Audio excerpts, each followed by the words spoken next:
Ils sont partis dans les couloirs du temps. Eh ben, salut à tous. C'est pour le coup vraiment un super plaisir de vous retrouver parce que ça faisait longtemps que j'étais pas là. Avant toute chose, salut Messaya, comment tu vas malgré la chaleur? Bah ça va très bien, chaudement. Ah ouais, là, on est en pleine période canicule. On enregistre aujourd'hui, on est mercredi avant la diffusion de cette émission. Hein, vous pouvez à peu près vous voir. On est sur le début des trois jours les plus chauds de cette canicule. Ouais. Pour nous en Lorraine, en tout cas, c'est ce qu'ils annoncent. Ah, c'est violent, ouais. Parce que moi j'ai ma tante qui est dans le sud, elle me dit qu'il fait moins chaud dans le sud que ce que nous on subit ici. Mais bon. C'est comme ça.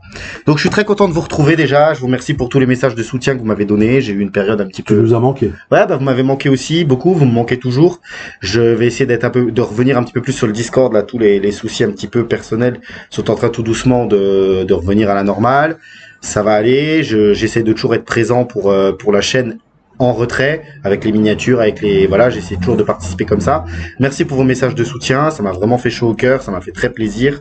Vous inquiétez pas, tout va bien, je vais revenir plus fort et si ça doit arriver comme là, excusez-moi, que je peux pas être là, au pire tu feras une petite émission tout seul, ou s'il y a Netty, ou s'il y a Diam, ou si des gens qui sont d'accord de te donner un petit coup de main pour parler d'un sujet un peu plus obscur, ce sera avec plaisir. Ouais, et je vous remercie les gars pour le retour que vous m'avez donné sur ma vidéo solo. Je savais très bien que ça allait faire moins de vues que ce qu'on fait d'habitude. Surtout le sujet, quand on part sur le sujet japonais, forcément, on a encore un peu plus de niche. Ah oui, c'est très niche, mais du coup, je suis très content de des retours qu'on m'a fait, surtout que j'étais très stressé. Quand il n'y a pas Thomas pour gérer mon temps et gérer mon débit de parole, c'est compliqué. D'ailleurs, excuse-moi, hein, je t'ai coupé, d'ailleurs, parce que j'ai eu les commentaires et tout, il y a des personnes qui ont demandé une petite histoire du Bullet Club. Ah j'aimerais bien, oui. Donc au pire, si un jour je suis de nouveau absent ou que je ne peux pas être là, peut-être un petit bonus Bullet Club, ça peut être sympa aussi. C'est une vidéo que j'ai vraiment envie de faire et c'est même limite presque j'ai envie de la faire avec toi en fait. Parce que comme ça je te fais découvrir. Bien sûr. Parce que le Bullet Club ça se fait sur plusieurs années du coup. Il y a plusieurs itérations. Voilà, c'est une grosse pratiquement 15 ans de clan. Donc c'est quand même important. On va prendre notre temps pour cette petite intro déjà. Donc là aujourd'hui vous nous écoutez, on est lundi, je crois le 2 ou le 3, c'est ça? Ouais, c'est ça. C'est ça à peu près. Donc d'ailleurs pour te dire un petit fun fact qui n'a rien à voir avec ça, ce matin j'étais en train de mettre les réservés de la... C'est même lundi 6. Lundi 6? Non, lundi 29. Lundi 29, exactement. D'ailleurs, pour te dire une blague, j'étais en train de mettre mes réservés ce midi là pour bosser. En fait, je me suis rendu compte qu'à la fin du service que j'avais mis les réservés du 2 juin. Ah merde. On est le 26. Ah, ouais. Mais bon, c'est pas grave. Ouais. Tu vois, j'étais complètement à l'ouest. Bref, c'est pas grave. Plus, donc là, on prend notre temps. Oui, donc du coup, vous nous écoutez. Donc demain, mardi, il y aura la review de All Elite Wrestling. De Forbidden Door, ouais. Voilà. Et en fonction du temps, je vais essayer aussi de parler de Night of the Champion. Ouais, ce serait bien d'en parler un petit peu. Ouais. Ou alors peut-être, même si tu n'as pas le temps dans un live, peut-être de faire une petite émission de 15 minutes tout seul. C'est ça, si je vois que durant le live de mardi, review de Forbidden Door, j'ai pas le temps de parler de Night of the Champion, vous aurez une vidéo dans la semaine avec tout... avec ton avis. Avec mon avis. Avec ton avis, tout simplement. Voilà. Et voilà. Petite chose, vous avez vu, il y a eu le gros numéro sur Shawn Michaels qui est sorti, où j'ai réuni les deux parties. J'ai fait la même chose pour Ric Flair qui sortira incessamment sous peu. Là, j'ai vraiment trié toutes les émissions qui sont sur la chaîne. Vous pouvez plus facilement accéder à tout est rangé. Toutes les playlists sont faites. Toutes les playlists sont faites, sauf la 7e, sauf la 6e et la 7e saison, parce que je n'ai pas encore fini les miniatures. Oui. En général, j'attends de finir les miniatures pour pouvoir enquiller. Vous avez remarqué, il y a certains thèmes, ça vous permet de vous retrouver un petit peu plus simplement. Par exemple, l'histoire du catch aura un décor différent des émissions normales. C'est pour permettre aux gens, aux nouveaux arrivants, à tout ça, de se retrouver. Sur Spotify, toutes les émissions sortent tous les 3 jours, parce que j'avais beaucoup de retard. Donc là, on est jusqu'en août. Tous les 3 jours jusqu'en août, il y a une nouvelle émission qui sort sur Spotify. Émission que vous avez certainement déjà entendue, mais ça continue, parce que sur Spotify, mine de rien, mais ça y est, on a plus de vues que ce que je pensais. Oui, on a beaucoup de gens qui nous écoutent dessus. Il y a des retours. On a passé plus les 1000 heures de visionnage. Donc il y a de l'activité. Donc, je continue à mettre. Tapez les couloirs du catch sur Spotify pour ceux qui n'ont pas forcément YouTube Premium. Vous nous trouvez, on est là, faites-vous plaisir. N'hésitez pas à nous écouter sans pub, un petit j'aime, sans pub. Bien sûr, toujours, ça c'est important parce que je l'ai jamais dit, les émissions sur Spotify sortiront toujours beaucoup plus en retard que les émissions sur YouTube. Notre principale source de non-revenus, et c'est sur YouTube. Je n'aurais pas dit mieux. D'ailleurs, en parlant de revenus, on est à une quinzaine aujourd'hui de membres sub. Merci les amis pour ça, parce que franchement, c'est très important pour nous. Ça fait vraiment plaisir. Ça permet bientôt, avec la somme qu'on va avoir, on va pouvoir racheter un petit setup sympa. Oui. Ça fait plaisir. Et du coup, là, je vous l'avais dit, on essaie de temps en temps de vous sortir la vidéo en avance, surtout quand on fait les bonus. Moi, c'est dans les tuyaux. Durant l'été, vous aurez des émissions exclusives aux members payants et elles seront rediffusées plus tard pour tout le monde. D'ailleurs, il faudra penser à tes émissions que tu voulais faire sur les 3 membres du Goldest Trio, je crois. Ouais, bien sûr, je pourrais commencer là-dessus. Ce sera cool, voilà. Donc, ne vous inquiétez pas, on essaie toujours de rendre. Ceux qui ont envie, ceux qui peuvent le faire, n'hésitez pas à mettre un petit de rejoindre la chaîne. Mais ceux qui ne veulent pas, qui ne peuvent pas, ou tout simplement qui sont pas intéressés pour ça, vous inquiétez pas. On vous aime tout autant et on est content de vous côté. Et vous aurez le contenu. Quoi qu'il arrive, tout le contenu sera là. Seul, et après on va terminer là-dessus, c'est juste comme ça, c'était important d'être clair parce que ça fait longtemps que j'étais plus là. Oui, il fallait faire une grosse intro. Voilà. Et bien sûr, je sais plus ce que, oui, bien, il y a juste pour les lives de Messiah. Les lives de Messiah sont des lives qui, dans le temps, à un moment, après quelques jours, même quelques semaines, il n'y a plus aucune activité dessus. Ce qui est normal vu que tu fais beaucoup d'actu. C'est que de l'actu. Voilà. Ces lives seront en non répertoriés. Mais, si vous voulez les retrouver, n'hésitez pas, les membres du Discord ou ceux qui ont rejoint le Discord, à me les demander. Aucune vidéo n'est supprimée. Elle est juste en non répertorié. Vous la voulez, vous voulez revoir, vous avez envie de vous retaper l'intégrale de Messiah sur Final Fantasy X quand il aura fini le jeu. Pas de problème, la playlist est faite. Il y a juste à me demander. Je redonne les liens, il n'y a pas de problème. C'est juste qu'après, comme il n'y a plus de vie et pour l'algorithme YouTube, c'est très compliqué, une vidéo qui n'a plus aucune vie est une vidéo qui pollue malheureusement la chaîne. J'aurais peut-être pas dit dans ces termes, mais c'est tout. C'est très bien ce que tu viens de dire. C'est le terme. Malheureusement, c'est le terme. Malheureusement, c'est le terme. Voilà. Sinon, vas-y. Et dernier truc que moi je voulais vous dire, parce que je pense que Thomas allait en parler. On va vous teaser les grosses vidéos qui arrivent parce que c'est vrai que les derniers temps on a fait des sujets un peu moins chauds, on va dire. Je m'attendais quand même à ce que Ric Flair vous plaise plus. Ouais. Je pensais que Ric Flair ça attirait plus. Après c'était 3 petites vidéos, donc je peux comprendre. Donc là voilà. Mais là c'est vrai qu'on va partir sur du très lourd pour la prochaine saison. C'est ça. Donc déjà il y a 2 émissions qu'on peut vous dire direct parce qu'il y en a une je l'ai spoilé durant le live. Il y aura la carrière d'AJ Styles qui va arriver.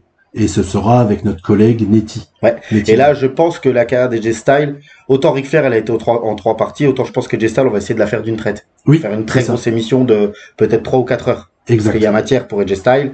Donc ça, voilà. Et je te laisse annoncer, le gros nom de la saison prochaine. Ouais, parce que là, tu t'es hypé, tu as envie, t'es motivé. Je me suis hypé tout seul parce qu'en fait, durant mon temps libre, j'ai regardé beaucoup de docus, je tombe sur beaucoup d'articles sur lui et tout. C'était mon gros regret de nos maîtres FHCA qui l'ont jamais fait. Et ben, le climax de cette saison qui va arriver, ce sera Hulk Hogan.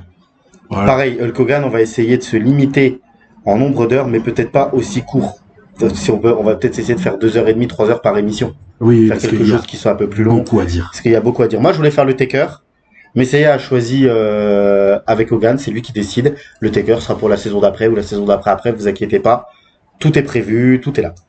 Pour se préparer à mon retour, aujourd'hui, on a fait une émission un peu tranquille. Donc, il reste 2 numéros avant la fin de cette saison. Les tapés du catch, ce qu'on va vous faire aujourd'hui. Donc, les catcheurs un peu tarés. Ouais, la partie 2. La partie 2, parce qu'on avait déjà fait une première partie où on avait notamment terminé par la plus grosse sous-mer de l'histoire du catch américain. Désolé, j'ai pas d'autre nom pour parler de New Jack. Oui, non, mais ça me va. Ça me va très bien.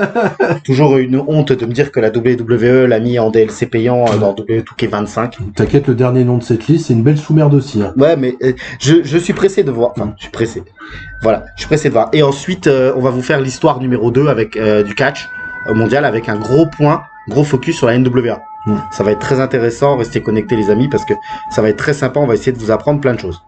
Voilà, on arrivera à la fin de la saison 7 et on repartira avec les gros noms, on verra bien dans quel ordre, mais là, attendez-vous incessamment sous peu, AJ Styles et Hulk Hogan. Voilà. Et puis, je pense qu'on a plus ou moins fait le tour. N'oubliez pas de liker, de booster la vidéo si vous êtes sur smartphone, de commenter, on lit tous vos commentaires même si on répond pas à tout. Là j'essaye, je vais essayer de répondre. J'ai eu un peu plus de mal, je vais essayer de répondre. Et aussi, point important, les noms c'est Messiah qui a fait la liste. La première fois c'était moi, là c'est lui. Donc il y a vraiment des catcheurs que je connais pas trop, tu vas me les faire découvrir. Oui, c'est le but. Voilà, c'est le but. Et surtout, j'ai gardé l'ordre que Messiah m'a donné. Si vous m'entendez écrire un petit truc ou machin, c'est parce que je note les timecodes, histoire de vous mettre une petite photo du catcheur, que ce soit plus clair pour vous et pour moi. C'est ça. Est-ce que Messiah, c'est bon, on a fait le tour? On a fait le tour. Ce que je te propose, on se fait une toute petite pause pour boire un petit verre d'eau et on se lance. C'est parti. Ça marche. Voilà, je te remercie pour le verre d'eau. Voilà, on arrive à 10 minutes. Cette intro est indirectement trop longue. On commence avec Directement. les grands cinglés du catch. Messiah, dans la liste que tu as faite, il y a 11 noms. Est-ce que tu as choisi des mecs qui étaient tarés en réel ou tu as aussi pris des gimmicks? Les deux. Les deux. Comme dans la première émission. Comme dans la première émission où je sais plus, on avait parlé de Cebu, il me semble, par exemple. On avait dit quelques mots sur Kane, Ouais. quelques mots sur John Cena notamment. Sur les McMahon. Sur les non, ah bon? Oui. Ah bon, les McMahon ils sont cinglés. Alors là, je peux pas le croire. Là, le truc, c'est que j'ai aussi, là, dans cette liste, il y a aussi beaucoup de gens qui ont des réputations de fous. Je vous raconterai pour chaque catcheur, mais en fait, c'est des grosses réputations et certains, il y a des faits avérés. Moi, j'ai quand même l'impression qu'aujourd'hui, je vais te poser une question, hein, je vais mettre un peu les pieds dans le plat. J'ai quand même l'impression qu'aujourd'hui, les catcheurs actuels sont moins tapés qu'il y a une vingtaine d'années ou une trentaine d'années. Je parle peut-être dans le mainstream. Ah, dans le même sens, Parce c'est que sûr. dans le catch, ou dans le style CZW, ils sont tous cinglés. Oui. Mais j'ai l'impression que dans le mainstream, à la WWE ou des choses comme ça, les mecs sont moins cinglés. Bah, limite dans le mainstream, et c'est pas chez WWE, c'est à All Elite. On va dire celui qui sort du lot, c'est Darby Allin. Ouais. Mais Derby, oui. Ouais. Parce que lui, on peut vraiment dire qu'il est tapé, hein. Le mec il est pas comme cette fraude de Phil Brooks. Il est vraiment straight edge. Le mec prend des bums que personne ne prend. D'ailleurs, c'est vrai que tu l'as pas mis, j'aurais bien voulu qu'on en parle un peu de lui, tu vois. Ah, mais lui, il aura son émission. Obligé, ouais. Derby Allin, moi, c'est l'un des rares. Ah, Darby Allin, tu veux dire? Ah, je crois que tu parlais de Sim. Ah non, CM Punk, CM Punk va faire complet. Mais Darby Allin, il faudra quand même un jour parler de ce type-là, quoi. Ouais, moi, j'aime C'est beaucoup important. Derby Allin. Ouais. Moi, c'est peut-être mon catcheur préféré à la EW. Oui, toi qui suis de loin, déjà, il était avec Sting. donc Ouais, forcément. et puis il a participé au deuxième meilleur run d'un catcheur vétéran de l'histoire du catch. Je suis pas ouvert au débat. Ouais, bah, moi non plus. Parce Pour moi, que, c'est même le premier. Bah, vétéran, parce que bon, est-ce que Shawn Michaels au classe dans le Bah non, côté il était un vétéran? catcheur actif. Il est actif. Alors c'est le meilleur vétéran. Ouais. C'est le meilleur. Il a donné grâce à lui une seconde vie à Sting. Mm. C'est quand même génial. Mm. Mais c'est vrai que ouais, Derby Allin, je suis assez d'accord avec toi. Mais Moi, j'aimerais que... il est pas cinglé pour les autres, par contre. Ah non, c'est sur lui. C'est sur lui. C'est sur lui. Il est quand même un très bon catcheur. Il est safe pour les autres, mais pour lui, c'est n'importe quoi. Faudrait lui demander à ce type-là si dans son testament, il a dit comme quoi il donnait son corps à la science, parce qu'il faut l'étudier. Et puis, est-ce que aussi le fait que maintenant il y ait beaucoup de catcheurs européens, aussi asiatiques à la WWE, et est-ce que ils ont peut-être moins une réputation de catcheurs méchants en backstage, complètement tarés en backstage, tu sais? Oui. Non, mais ça, il y en a beaucoup moins tout court, parce que même Parce les que- catcheurs deathmatch, que ce soit nippon ou américain actuellement, il n'y a pas trop de trucs comme quoi où les mecs en backstage, c'est des affreux connards. Ouais. Non. Là, c'est vraiment dans leur manière de catcher, pour leur corps, dans leur gimmick, mais pas spécialement dans la vie. Ouais, ça c'est bien. Ça c'est bien parce que c'est vrai qu'à l'époque, même à Stone Cold Steve Austin, quand tu voyais sa tête, il avait pas l'air forcément très sympa. Hein. Ah bah oui, Par exemple. clairement. Non, mais Non, voilà, mais même un brave Taker, le Taker, de toute façon, ça se voit quand sur tu le gueule qu'il voyait est pas sur sympa. sa gueule, enfin, tu Ça se sens voit quoi. qu'il est pas sympa. Alors que maintenant, les mecs, bon, ils ont quand même l'air tous sympas. Puis maintenant, avec les réseaux sociaux, t'as le malheur de refuser un autographe. C'est filmé, tout le monde t'insulte. Hein, Ouais. c'est-à-dire que maintenant, Il y en a qu'un qui se permet. Hein. MJF. Non, CM Punk. Ah ouais? CM Punk, c'est un connard fini, lui. Par mais contre, CM Punk, de lui, toute façon- lui, si on fait le top des connards du catch, il va être très très bien placé. Hein. Parce que c'est compliqué quand on dit taper, hein, parce qu'il y a le taper vraiment l'enfoiré, le mec à la New Jack, la sous-merde, le taper pour lui-même, donc Derby Allin, Jeff Hardy, dans une moindre mesure que Derby Allin, mais Jeff Hardy quand même ça allait loin, c'est beau, et aussi le taper dans la vie qui est un peu complètement fralé. Ouais, c'est ça. Donc alors j'ai pas de nom, mais des mecs dans la vie qui étaient un peu, ou après il y a le demeuré, style Ryback. Ouais, voilà. Voilà. Alors le premier nom que tu m'as donné, c'est Haku. Il est très connu. Hein. Haku, c'est le catcheur qui avait la grosse coupe de cheveux afro. Oui, à la WCW, il était connu sous le nom de Ming. Oui. Voilà. À la WWE, c'est Haku, qui est même devenu roi du ring. Il a été King Haku. Et pour vous retracer dans la chronologie de qui c'est ce mec-là, c'est un des piliers de la Bloodline, en fait. Oui, parce que c'est un Mais- Samoa.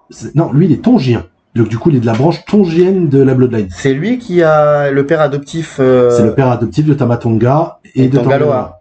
Et D'accord. de Ikuleo, Talatonga. D'accord, ok. Voilà. Donc c'est quand même le daron de ces mecs-là, Ouais. déjà. Et lui, vraiment, il a toujours eu une réputation de badass et de frappe à le dingue. Il était considéré par tous ses collègues pour un tueur. Et c'est pour ça qu'en fait, il a toujours été respecté dans toutes les fédérations où il a été. Mid-carder, hein, jamais main eventer. Ah oui, parce que oui. Mais il a toujours été, on va dire, quand même au devant de la scène, quoi. Il avait son équipe avec le Barbarian, il a été roi du ring quand même. Bon, c'est un des rares rois du ring à l'époque, dans les années 80-90, qui n'a pas été champion du monde derrière, quoi. Mais il l'a été. Moi, je vois Viscera aussi, à l'époque-là. Ouais, il a été Mabel, ouais. Rive sans être champion du monde derrière. Et à la WCW, c'était un solide mid-card, il a fait partie de Dungeon of Doom. Hein. Et c'est aussi c'est lui qui a eu le dernier run d'André à la WWE. En Vous équipe nous avec lui. excuserez les amis si vous entendez un peu les voitures passer, mais là on est obligé d'avoir un petit peu la fenêtre ouverte pour faire un petit peu de courant d'air. Désolé, hein, s'il y a un peu de bruit, c'est pas grave, on fait comme on peut là, c'est la canicule pour tout le monde. Mais moi ce mec-là, je l'ai déjà vu plusieurs fois, hein, je l'ai vu mais plus dans sa gimmick vraiment de personnage des îles. Oui, Je l'ai vu beaucoup, je crois que c'était à la WWE à l'époque ou peut-être dans certains DVD WCW, mais c'est un nom qui me parle à coup. ah oui. il est Pourquoi on dit qu'il était comme ça? Et c'est parce qu'en fait le mec était vraiment en fait il était personnage même en dehors de l'écran, à tel point qu'en fait lui il n'y avait pas de différence entre son personnage et lui-même, quoi. Bah, c'était pas une gimmick. C'était pas une gimmick, en fait c'était lui, à tel point que il y a des dizaines de catcheurs très connus qui ont parlé d'Aku et qui ont construit cette réputation. Il est plus là aujourd'hui. Si, il est toujours là, oui, toujours vivant, hein. Membre Donc, du Hall of Fame, non, je pense que j'ai Oui, il a déjà été, ouais. Mais il a même fait des apparitions à la New Japan. Quand ses fils étaient justement New Japan, il a fait des apparitions. Donc c'est quand même quelqu'un toujours de connu et qui fait des apparitions de temps en temps. Et puis qui a une belle carrière. Oui, grosse carrière. Et du coup, oui, comme je disais, des catcheurs de l'époque, des Bobby Heenan, des Scott Norton, des Kevin Sullivan, l'ont toujours décrit comme le mec le plus dangereux qu'ils ont rencontré. Et là, il y a Kevin Sullivan et Scott Norton dans le nom. Dangereux pour lui ou pour eux. Dangereux dans la vie. C'est qu'en fait, c'était pas le mec à les faire chier. Ouais, bah tu sais à qui ça me fait penser ça? Oui. Ça me fait penser à Chavo Guerrero. Oui. Ou Eddie Guerrero, les frères Guerrero, par exemple, ça a toujours été reconnu que Fallait pas les faire chier. fallait pas les emmerder, ouais, fallait pas leur casser les prunons. Ouais, et lui c'est pareil. Il y a même André qui l'a dit. Il a dit le seul mec qui me fait peur en 1v1, c'est Aku. André le Géant qui dit ça. Donc c'est compliqué quand même. Et l'une des légendes de fou, c'est que il a arraché le nez d'un mec en le mordant dans un bar. Ouais, oui. En fait, il est en train de picoler avec ses collègues catcheurs et un mec est venu l'embrouiller. Il lui a arraché le nez. Il a fait une pingouin dans Batman le défi. Oui. Voilà, il a attrapé le nez du mec, il lui a arraché. Parce que c'est vrai que ces histoires dans les bars, vous allez retrouver énormément. Alors déjà, il y a toujours le syndrome du catcheur. Le catcheur qui raconte toujours, on sait jamais, toujours c'est à prendre avec des pincettes. Bon, pour Aku, c'est devenu assez régulièrement. Mais l'histoire dans les bars, c'est assez fréquent que des mecs qui faisaient du sport ou des fois des militaires, souvent bien entraînés, ou des mecs qui faisaient du sport, des sports de combat, quand ils voyaient des catcheurs, ils voulaient se mesurer à eux parce que oui, toi, ce que tu fais, c'est fake. Moi, en fait, je suis un legit bagarreur, je te casse la gueule.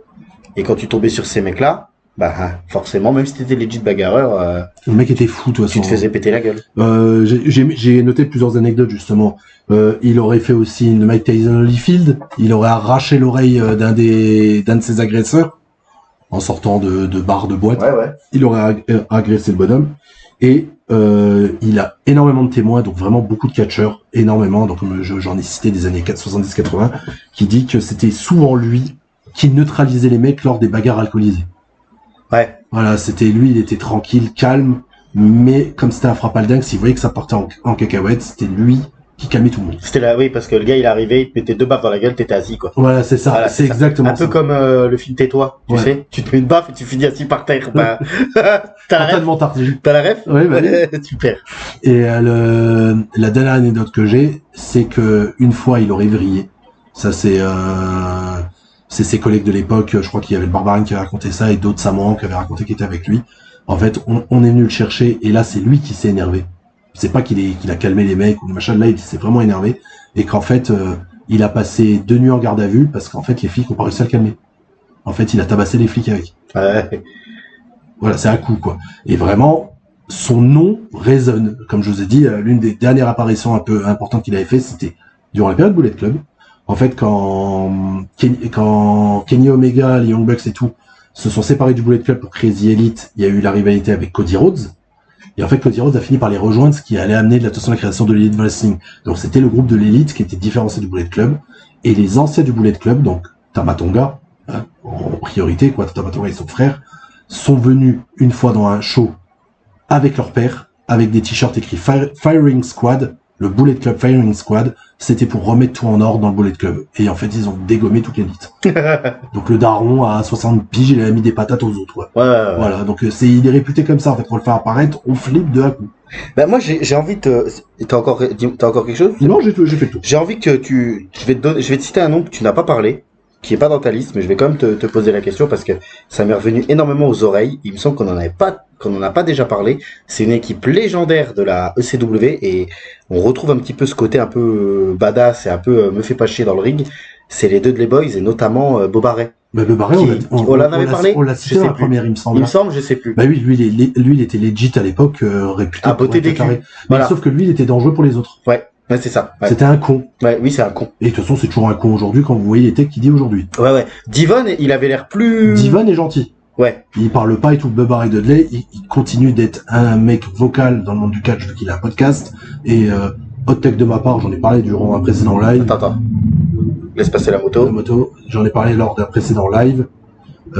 Pour moi, c'est probablement le pire podcast à écouter parce qu'il dit que des conneries. Je suis vraiment pas d'accord avec ce qu'il dit. Il a eu une hot tech, ça a énervé notre collègue Loman, on lui fait un bisou, où il a dit comme quoi John Moxley était une fraude et que les Death Riders à la OW n'apportaient rien.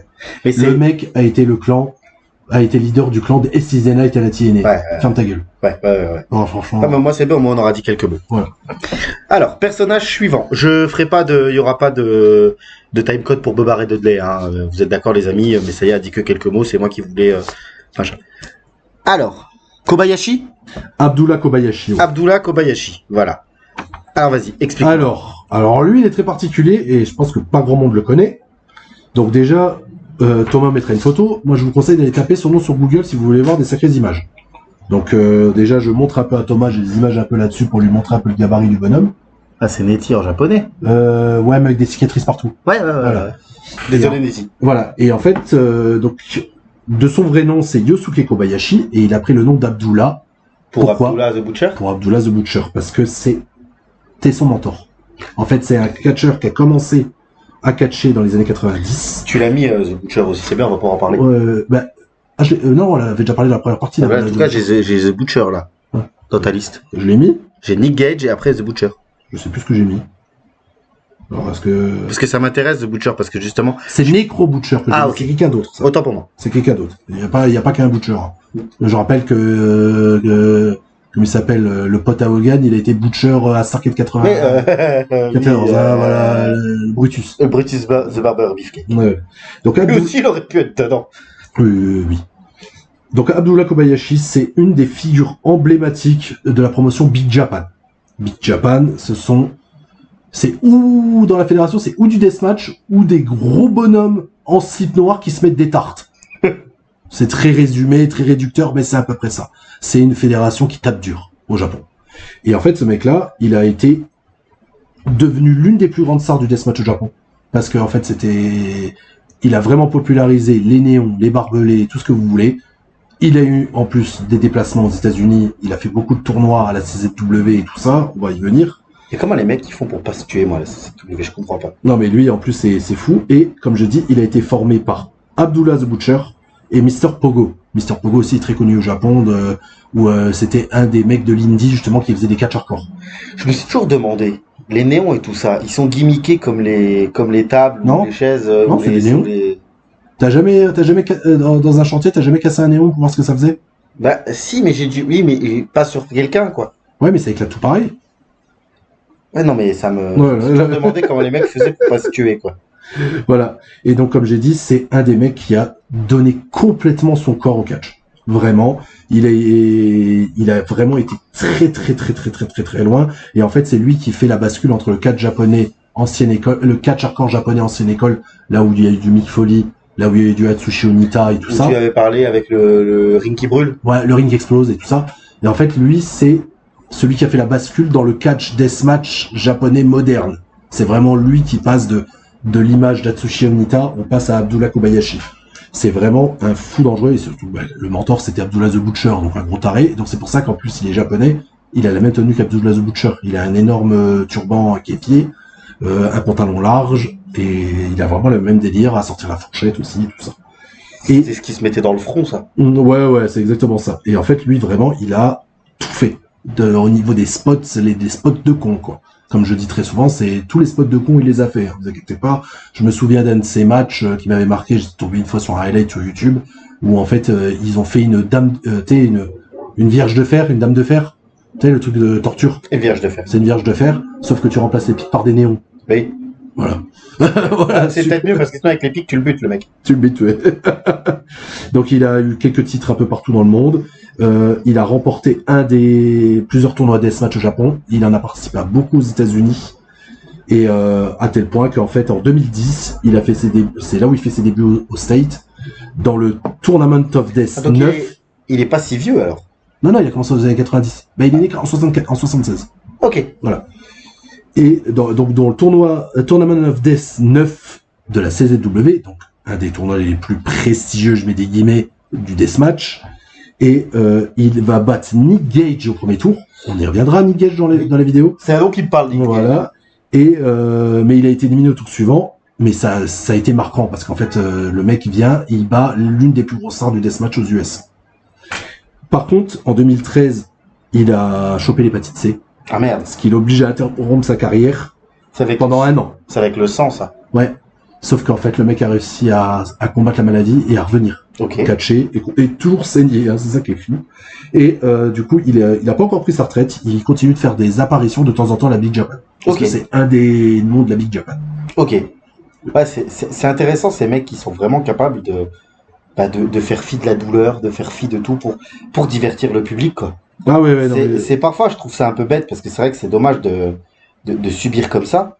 Mais par contre, ouais, être capable d'avoir une telle résilience pour faire plaisir aux gens, de te dire que tu vas t'emplâtrer dans des néons, tu vas t'emplâtrer dans des trucs, tu vas peut-être certainement raccourcir ta vie, c'est quand même beau, quoi. Ouais, les mecs, c'était un peu c'était leur délire. Hein.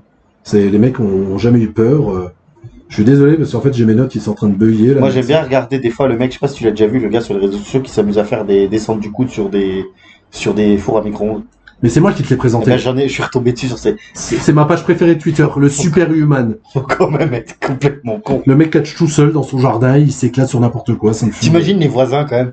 Ouais. T'imagines le mec, le papy à côté qui a le télescope et qui regarde dans quoi il va s'éclater. Je vous conseille d'aller sur Twitter, vous tapez tout en majuscule Superhuman. C'est poilant. Hein. Moi c'est. C'est poilant, non, c'est pas poilant. C'est poilant. C'est-à-dire c'est le mec qui est pas forcément beau, qui va il va mettre un micro avec des tapettes à souris et des néons, mais tout seul dans son jardin, les gars. Il va monter sur une table au-dessus. Sur une estrade, et il saute dessus. Il enlève le t-shirt, il gueule, il s'emplâtre dessus. Mais j'en avais déjà parlé dans une ancienne vidéo, et ce mec-là a réussi son buzz parce que il a fait des matchs de catch avec Joey Janela. On a parlé dans la première vidéo, donc considéré comme un taré aussi, le visage de la JCW, l'un des visages de la JCW. Et le gars fait de l'argent, il fait des millions de vues sur les réseaux sociaux. Il a lancé sa propre sauce piquante, ses propres t-shirts. En fait, le mec fait n'importe quoi, mais il a réussi son buzz, en fait. Bah tant mieux. Bah c'est un peu le principe des réseaux sociaux, hein. Comme avait dit un certain Rémi Gaillard, c'est en faisant n'importe quoi qu'on devient n'importe qui. Bah lui, il fait vraiment n'importe quoi, lui. Oui, bah oui, pour le coup, oui. Est-ce qu'on passe au candidat suivant? Oui, bah oui, je l'ai cité en plus. Eh ben vas-y, je te laisse dire le nom. Nick Gage. Eh ben le fameux Nick Gage. Donc on en avait déjà parlé dans une ancienne vidéo quand on avait parlé de son match face à David Arquette. Oui, voilà, c'est lui qui a fait payer à David Arquette le fait. Là aussi, on est un peu sur du niveau à la New Jack quand même. Dans ce match-là, oui. Dans ce match-là, faut vraiment être. Maintenant, il est respecté, il va beaucoup mieux, c'est le visage de la JCW, il a été plusieurs fois champion et tout ça. Je vais juste, pour ceux qui n'ont pas la ref, je vais juste expliquer en 2-3 mots. David Arquette a toujours regretté d'avoir été champion de WCW parce que les fans de catch à travers le monde lui ont fait toujours regretter, l'ont toujours insulté. Il a voulu s'acheter une rédemption en allant faire un combat deathmatch face à Nick Gage. Ouais. Et Nick Gage lui a fait payer d'avoir été champion de WCW. Ouais, il l'a martyrisé. Parce que Nick Gage, je vais en parler dans beaucoup de sa vie, il a eu des gros problèmes. Il a été très souvent sous drogue, souvent au plus bas dans sa vie. Mais c'est quand même un énorme fan de catch. Et en fait, lui, il faisait partie des fans qui avaient détesté ce match. Voilà. Mais moi, il n'y a rien.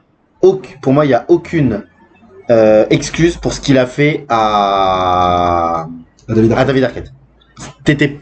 David Arquette ne s'attendait pas à avoir un match comme ça. Je crois qu'il y a des histoires de rouleau à pizza sur le front. Ah, rouleau à pizza, c'est sa marque de fabrique. Ouais. Et il lui avait dit que ça faisait pas mal. Oui, Voilà. en fait, ça fait très mal. Voilà. Non, mais il y a des trucs. Non, c'est surtout le coup de néon dans la carotide. Ouais, voilà. Il y a des trucs que je peux pas accepter parce qu'en fait, que quand les deux mecs vont dans le ring en s'attendant, en faisant le même match, à se dire, je vais te faire ça, je vais te faire ça, ok. Moi, je suis pas fan du deathmatch, mais je peux concevoir.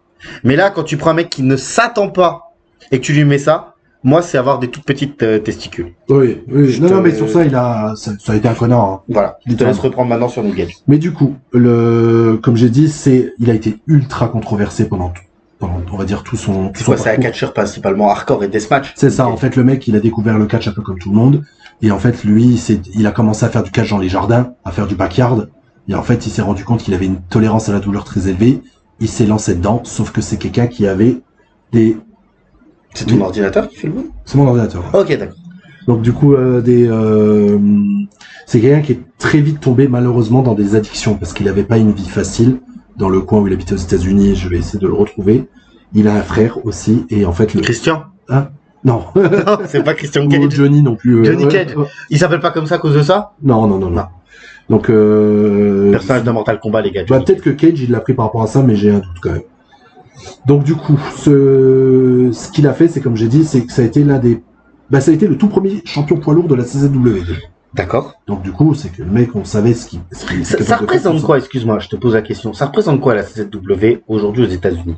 Aujourd'hui, ça représente plus grand-chose parce que ça a été dépassé par la Game Changer Wrestling. Ok. Là maintenant, si tu veux considérer la plus grande fédération qui fait du catch hardcore, des deathmatch aux US, c'est la Game Changer Wrestling, qui est Allez. la 3e promotion aux États-Unis. Ah, carrément?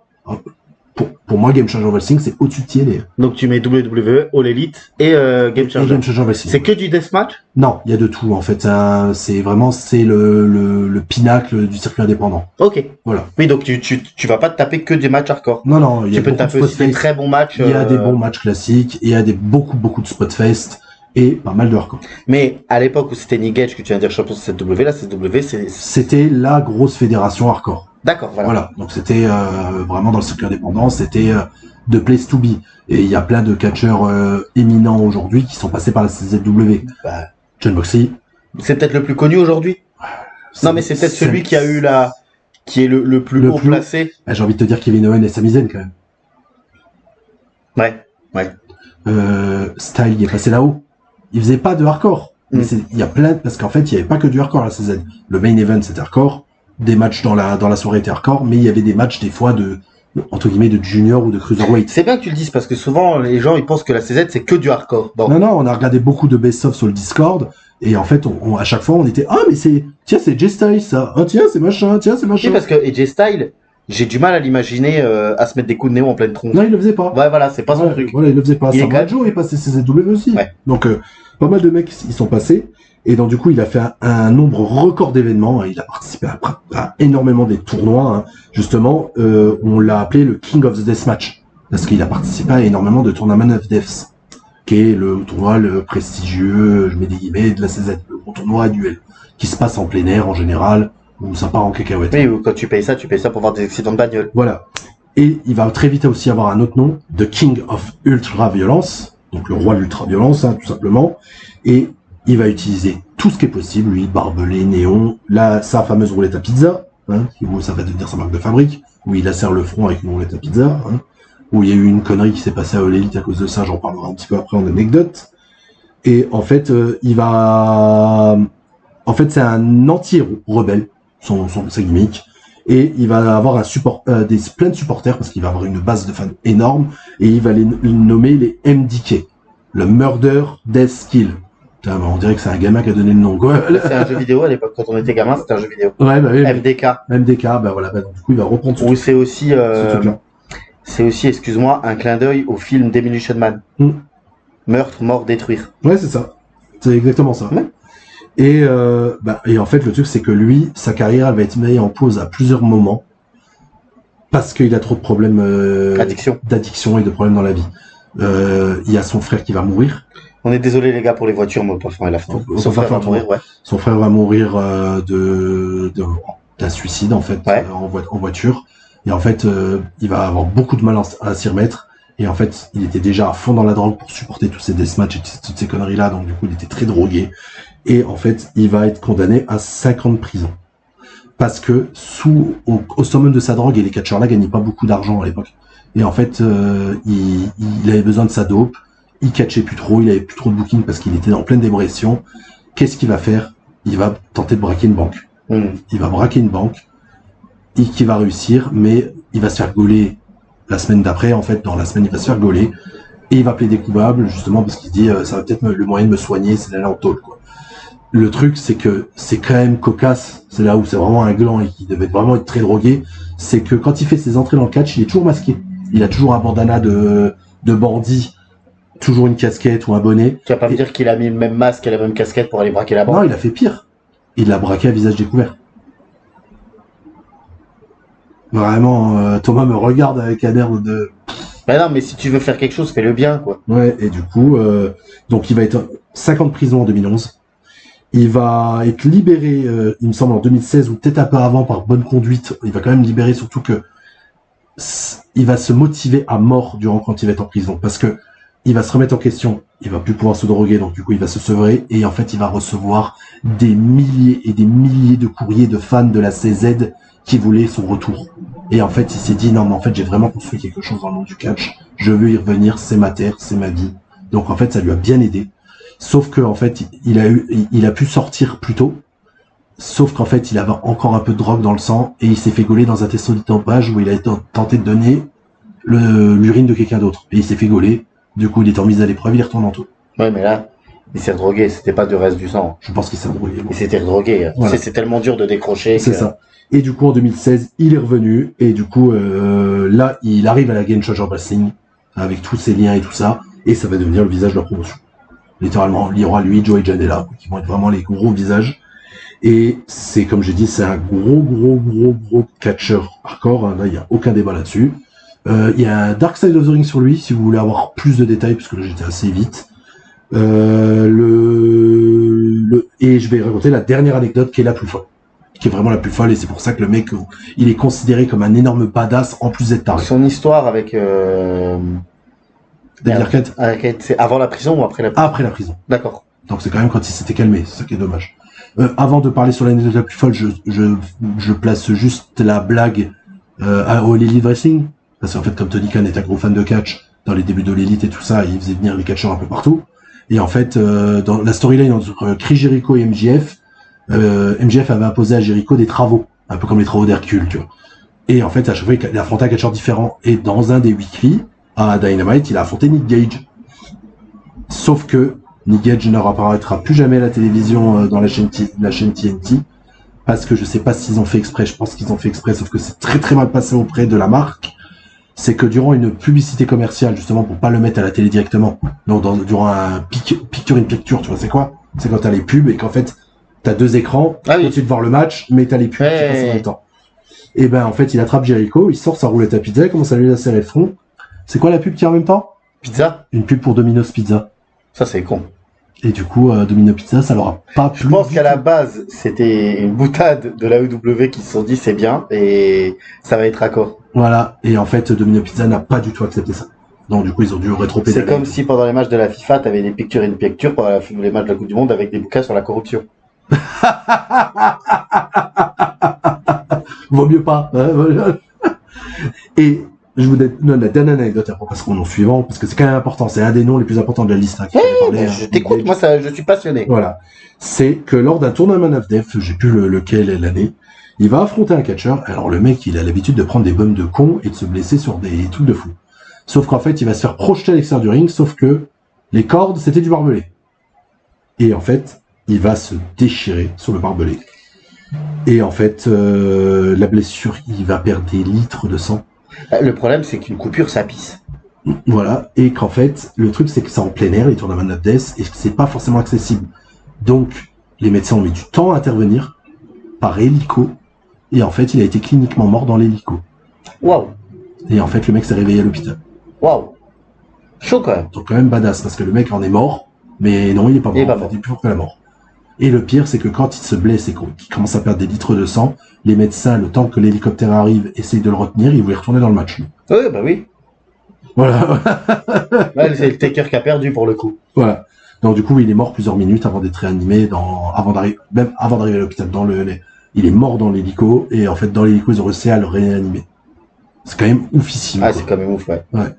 Mais ça, c'est le problème avec le sang, hein. De toute façon, ces problèmes de match-là, avec les barbelés, les trucs, une coupure, ça pisse, ça saigne très vite. Je me suis coupé ce matin au niveau du crâne, j'en sais quelque chose. Et c'est vrai que, vite, tu peux te retrouver, Oui, et là, lui, c'était une blessure, il me semble, au niveau, je sais plus si c'est au niveau des côtes ou au niveau du bras. Il me semble que c'est dans cette zone-là, en fait, du flanc. Et en fait, ça a été beaucoup trop profond. Et en fait, ça a sectionné une artère et ça pissait. Et ça. C'est pas un certain catcheur dont je suis fan qui a failli perdre son bras parce qu'il s'était coupé avec une vitre, c'est abruti. Exactement, Goldberg, ouais. Non, je voulais pas que tu dises son nom parce que. Le prochain nom, on est sur un costaud aussi. Hein. Ok, alors c'est le Butcher. Mais Necro. pas. Voilà, Necro Necro Butcher. Ça fait très nom de jeu vidéo futuriste. Le nécromancien, le Necro Butcher. Pas futuriste, du coup, passé. Ouais, le Butcher, ouais. Nécro, tu vois, Nécro, ça fait plus comme tu dis, nécromancien. Ouais, je vois ce que tu veux dire. Alors déjà, je vous conseille d'aller voir sa gueule, parce que c'est quand même un des catcheurs, je pense que physiquement, les plus moches qui existent. J'ai pas vu. C'est, en fait, on dirait vraiment les gens qui se promènent dans ta rue, quoi. Ouais. C'est mon voisin. Voilà, c'est ça. Il ressemble pas à grand chose, ce type-là. Mais par contre, lui aussi, il va commencer à catcher à la fin des années 90 dans les circuits indépendants. Et en fait, il va se rendre compte que lui aussi, il a une résistance à la douleur hors du commun. En fait, c'est quoi? Ils ont tous regardé les films de super-héros, là, je sais plus le nom, où les mecs, en fait, son seul super-pouvoir, c'est de pas subir trop la douleur. Ouais, lui, c'est ça. Et à un moment... Et en fait, il va être ultra atypique, lui, parce que ça va être un des mecs... C'est rien, c'est mon téléphone. Il est réputé en étant un mec plus ou moins normal en dehors du ring. Je pense qu'il y en a certains qui l'ont déjà vu parce qu'il est dans le film The Wrestler. Dans le film The Wrestler, c'est lui qui est face au héros joué par Mickey Rourke, où il lui dit non mais t'inquiète, les agrafes ça fait pas mal, et qu'il l'affronte dans un match où il lui met des agrafes. Donc c'est ce mec-là en fait. D'accord. Et du coup ce catcheur-là, il normal de se mettre des agrafes. Voilà, il se rend compte qu'il est complètement baisé sur son corps et qu'il peut tout prendre. Et il va aller tellement loin là-dessus qu'en fait il va catcher pieds nus dans des deathmatchs. Donc du coup il va marcher sur des à chacun de ces matchs, en fait, il va marcher sur des tessons de bouteilles, des néons, des barbelés, des machins comme ça. Et il va être réputé comme l'un des mecs les plus stiff en tant que brawler. C'est très souvent dans ces matchs à part en couille, il te met des vraies patates. Il se mettait des vraies frites, des vraies patates. Il tapait au poing fermé comme un malade mental, un peu à la Brother Brody, mais en x100, en fait, si tu veux. Et lui, vraiment, il va traverser tout le circuit indépendant US, il va même aller un peu au Japon, et tout dans le catch hardcore. Il va faire toutes les terres, il va même faire une terre qui n'est pas considérée comme hardcore, il va faire Ring of Honor, CZW, IWA Mid-South, Big Japan. Donc vraiment, il va faire tout ce qui était possible. Big Japan, c'est ce que tu disais tout à l'heure. Avec Abdullah Kobayashi. Lui, il va vraiment tout faire, et son style, c'est comme j'ai dit, c'est que il est réputé pour être péter du casque et d'avoir un catch totalement chaotique. C'est qu'en fait, tu comprends pas ce que tu regardes. C'est le mec, t'as l'impression qu'il sait pas ce qu'il fait. C'est Sandman x 100. Tu vois, le Sandman, il était bourré, donc des fois, ça partait en couille, on sait pas ce qu'il faisait. Lui, direct, c'est chaotique. Il part en couille, le mec. Il va te choper un aglo, il va te le jeter à la tête, il va te mettre des patates, il va enlever ses chaussures, il va sauter à pieds joints. J'ai jamais compris comment, dans ce genre de match, il n'y a jamais eu de mort. Voilà. Et en plus, il a des grosses prises assez violentes, hein, des Death Valley Driver, des gros powerbombs, des machins comme ça, dans des grosses... Et toujours dans des trucs qui font très mal. Et je vous conseille, si vous voulez vraiment voir c'est le meilleur match de Necro Butcher, c'est son match face à Samoa Joe en 2005. C'est parce qu'en face de lui, il a... un excellent catcheur, mais ça part en couille, hein, c'est hardcore, c'est Samoa Joe qui se donne aussi. Et en fait, c'est un match ultra brutal sur les bumps, quoi. C'est les chutes sur la nuque, les machins comme ça, ils ont été vraiment très loin. Et il a eu la rumeur, alors que les mecs qui le connaissaient vraiment disaient qu'en fait, c'est que dès que la cloche sonnait, le mec qui était dans son personnage, il était fou dangereux, mais que tu pouvais discuter avec. Sauf qu'en fait, il y a énormément de catcheurs qui ont refusé des bookings contre lui parce qu'il leur faisait peur. Ouais. Parce qu'en fait, quand tu le vois catcher et que tu le connais pas, tu te dis non mais je vais pas aller face à lui, il est fou. Lui, littéralement, je pense que c'est un des plus gros noms tapés possible. Mais finalement, on pouvait quand même parler avec lui? Ouais. la réputation était c'est galvaudée. Ouais, c'est ça. En fait, il était quand même plus ouvert que ce qu'on pouvait penser. Exactement. Bah, à tel point que le mec, on lui a quand même proposé un rôle dans le film The Wrestler. C'est que le mec, en fait, il savait servir de son cerveau, quand même. Ouais, bien sûr. Voilà, c'était pas un sauvage total, en fait. Par contre, en tant que personnage, oui. C'est vraiment, on dit très souvent le Joker, c'est la représentation du chaos. Bah, dans le catch, c'est Necro Butcher. Ok. Voilà. Il est quand même très important dans l'histoire du catch. C'est pas mal ce que tu dis, la représentation du chaos. Voilà, voilà. Est-ce qu'on peut faire une toute petite pause? Oui, vas-y. Et on revient tout de suite. Oui, vas-y. Voilà, donc du coup la pause a fait du bien, on a profité pour boire un petit coup d'eau, encore une fois, je m'excuse pour le bruit, mais là on peut pas rester complètement fermé, c'est impossible, sinon on est mort, Oui. parce que là j'ai les baloches qui restent collées à la chaise, un peu de plaisir dans ce monde de bruit, donc on a fait Aku, Kobayashi, Nick Gage et Necro Butcher. Là on va aller peut-être sur l'un des noms les plus connus, enfin celui d'après il est connu aussi, mais... Non, là, on va dire... connu, mais méconnu en même temps. Ouais. Un nom historique, parce qu'en fait, le problème, c'est que d'autres catcheurs ont porté ce nom. Là, je parle du premier. Moi. Ok, donc on va tout de suite le dire, c'est The Chic, c'est ça? Dit Original Chic. Les Original Chic, oui. C'est exactement. Voilà. Donc, Edward Farrat. Donc lui, c'était un catcheur qui était dans les années 50, qui a commencé à partir des années 50. On en parlera dans l'histoire du catch. C'est l'un des tout premiers heel à personnage de l'histoire. Tu vois, c'est un sacré truc là. Hein. C'est le mec était le grand méchant avec un personnage fort. Il est d'origine libanaise. En fait, c'est un américano-libanais d'une famille de, je sais plus, je crois de 8 ou 12 enfants. Et en fait, lui s'intéresse au catch. Et en fait, il se dit, moi, pour me différencier, je vais utiliser mes origines, des origines justement perses, libanaises, arabo. Et je vais en créer un personnage et je vais être un tueur, littéralement, un fou dangereux. Ça a marché, ça.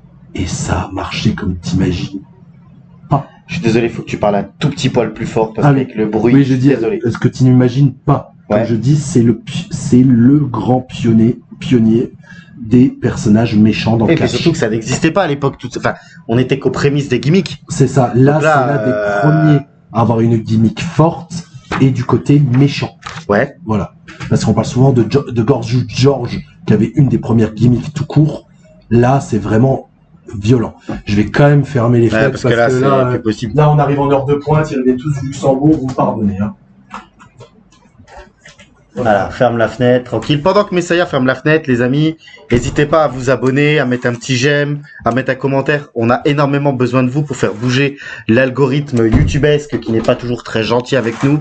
Donc les amis, on compte sur vous. On est sur une émission un peu plus chill, un peu plus tranquille, sujet un peu moins mainstream, mais c'est toujours agréable de parler des cinglés qui ont fait partie de notre passion. C'est ça. Surtout Donc, que là, on parle d'histoire. Ouais, là, c'est l'histoire. Littéralement d'histoire. C'est un des personnages les plus importants de l'histoire du catch. Histoire avec un grand H. Original Chic. Hein. Donc, et en fait, le truc, c'est que son influence, elle va perdurer justement dans le futur en termes de hardcore. Parce qu'il va commencer à faire du hardcore aussi. Mais c'était soft à l'époque. Oui, mais j'allais te demander, c'est pas la CZ. Non, c'est pas la CZ. Parce qu'on est dans les années 50. Voilà, c'est juste que comme le mec, son personnage était un gros taré arabo, qui allait vouloir, égorger ses adversaires. En fait, il a pris tous les clichés. Il a pris tous les clichés. Et en fait, des fois, il venait avec un sabre, des fois, il sortait des fourchettes aussi, il sortait les objets, ce qui lui passait à travers les mains, il le mettait dans la gueule de ses adversaires. Donc vraiment un personnage de fou. Et donc du coup, je vais le retrouver dans mes notes. Il se faisait passer pour un Syrien. Du coup, ok. Voilà. Donc pour un Syrien. Et donc du coup, en plus, comme c'est exotique et étranger sur le public américain, ça a marché. Ah oui, bah oui. Ça a marché de ouf. Hein. Je pense que là, on avait les premiers chants USA peut-être. Je n'en sais rien. Hein, je sais pas, ouais. Je n'ai vu que des photos. Je n'ai rien vu. Oui, il n'y a pas d'image. Voilà, je n'ai pas vu d'image. Et vraiment, c'est que il va traverser pas mal le territoire nord-américain. Dans la NWA, lui, c'est beaucoup tourné dans le nord-américain. Et là où il va aussi être promoteur. En fait, tellement il va être influent et qu'en fait son personnage va fonctionner, il va faire un pognon monstre en fait.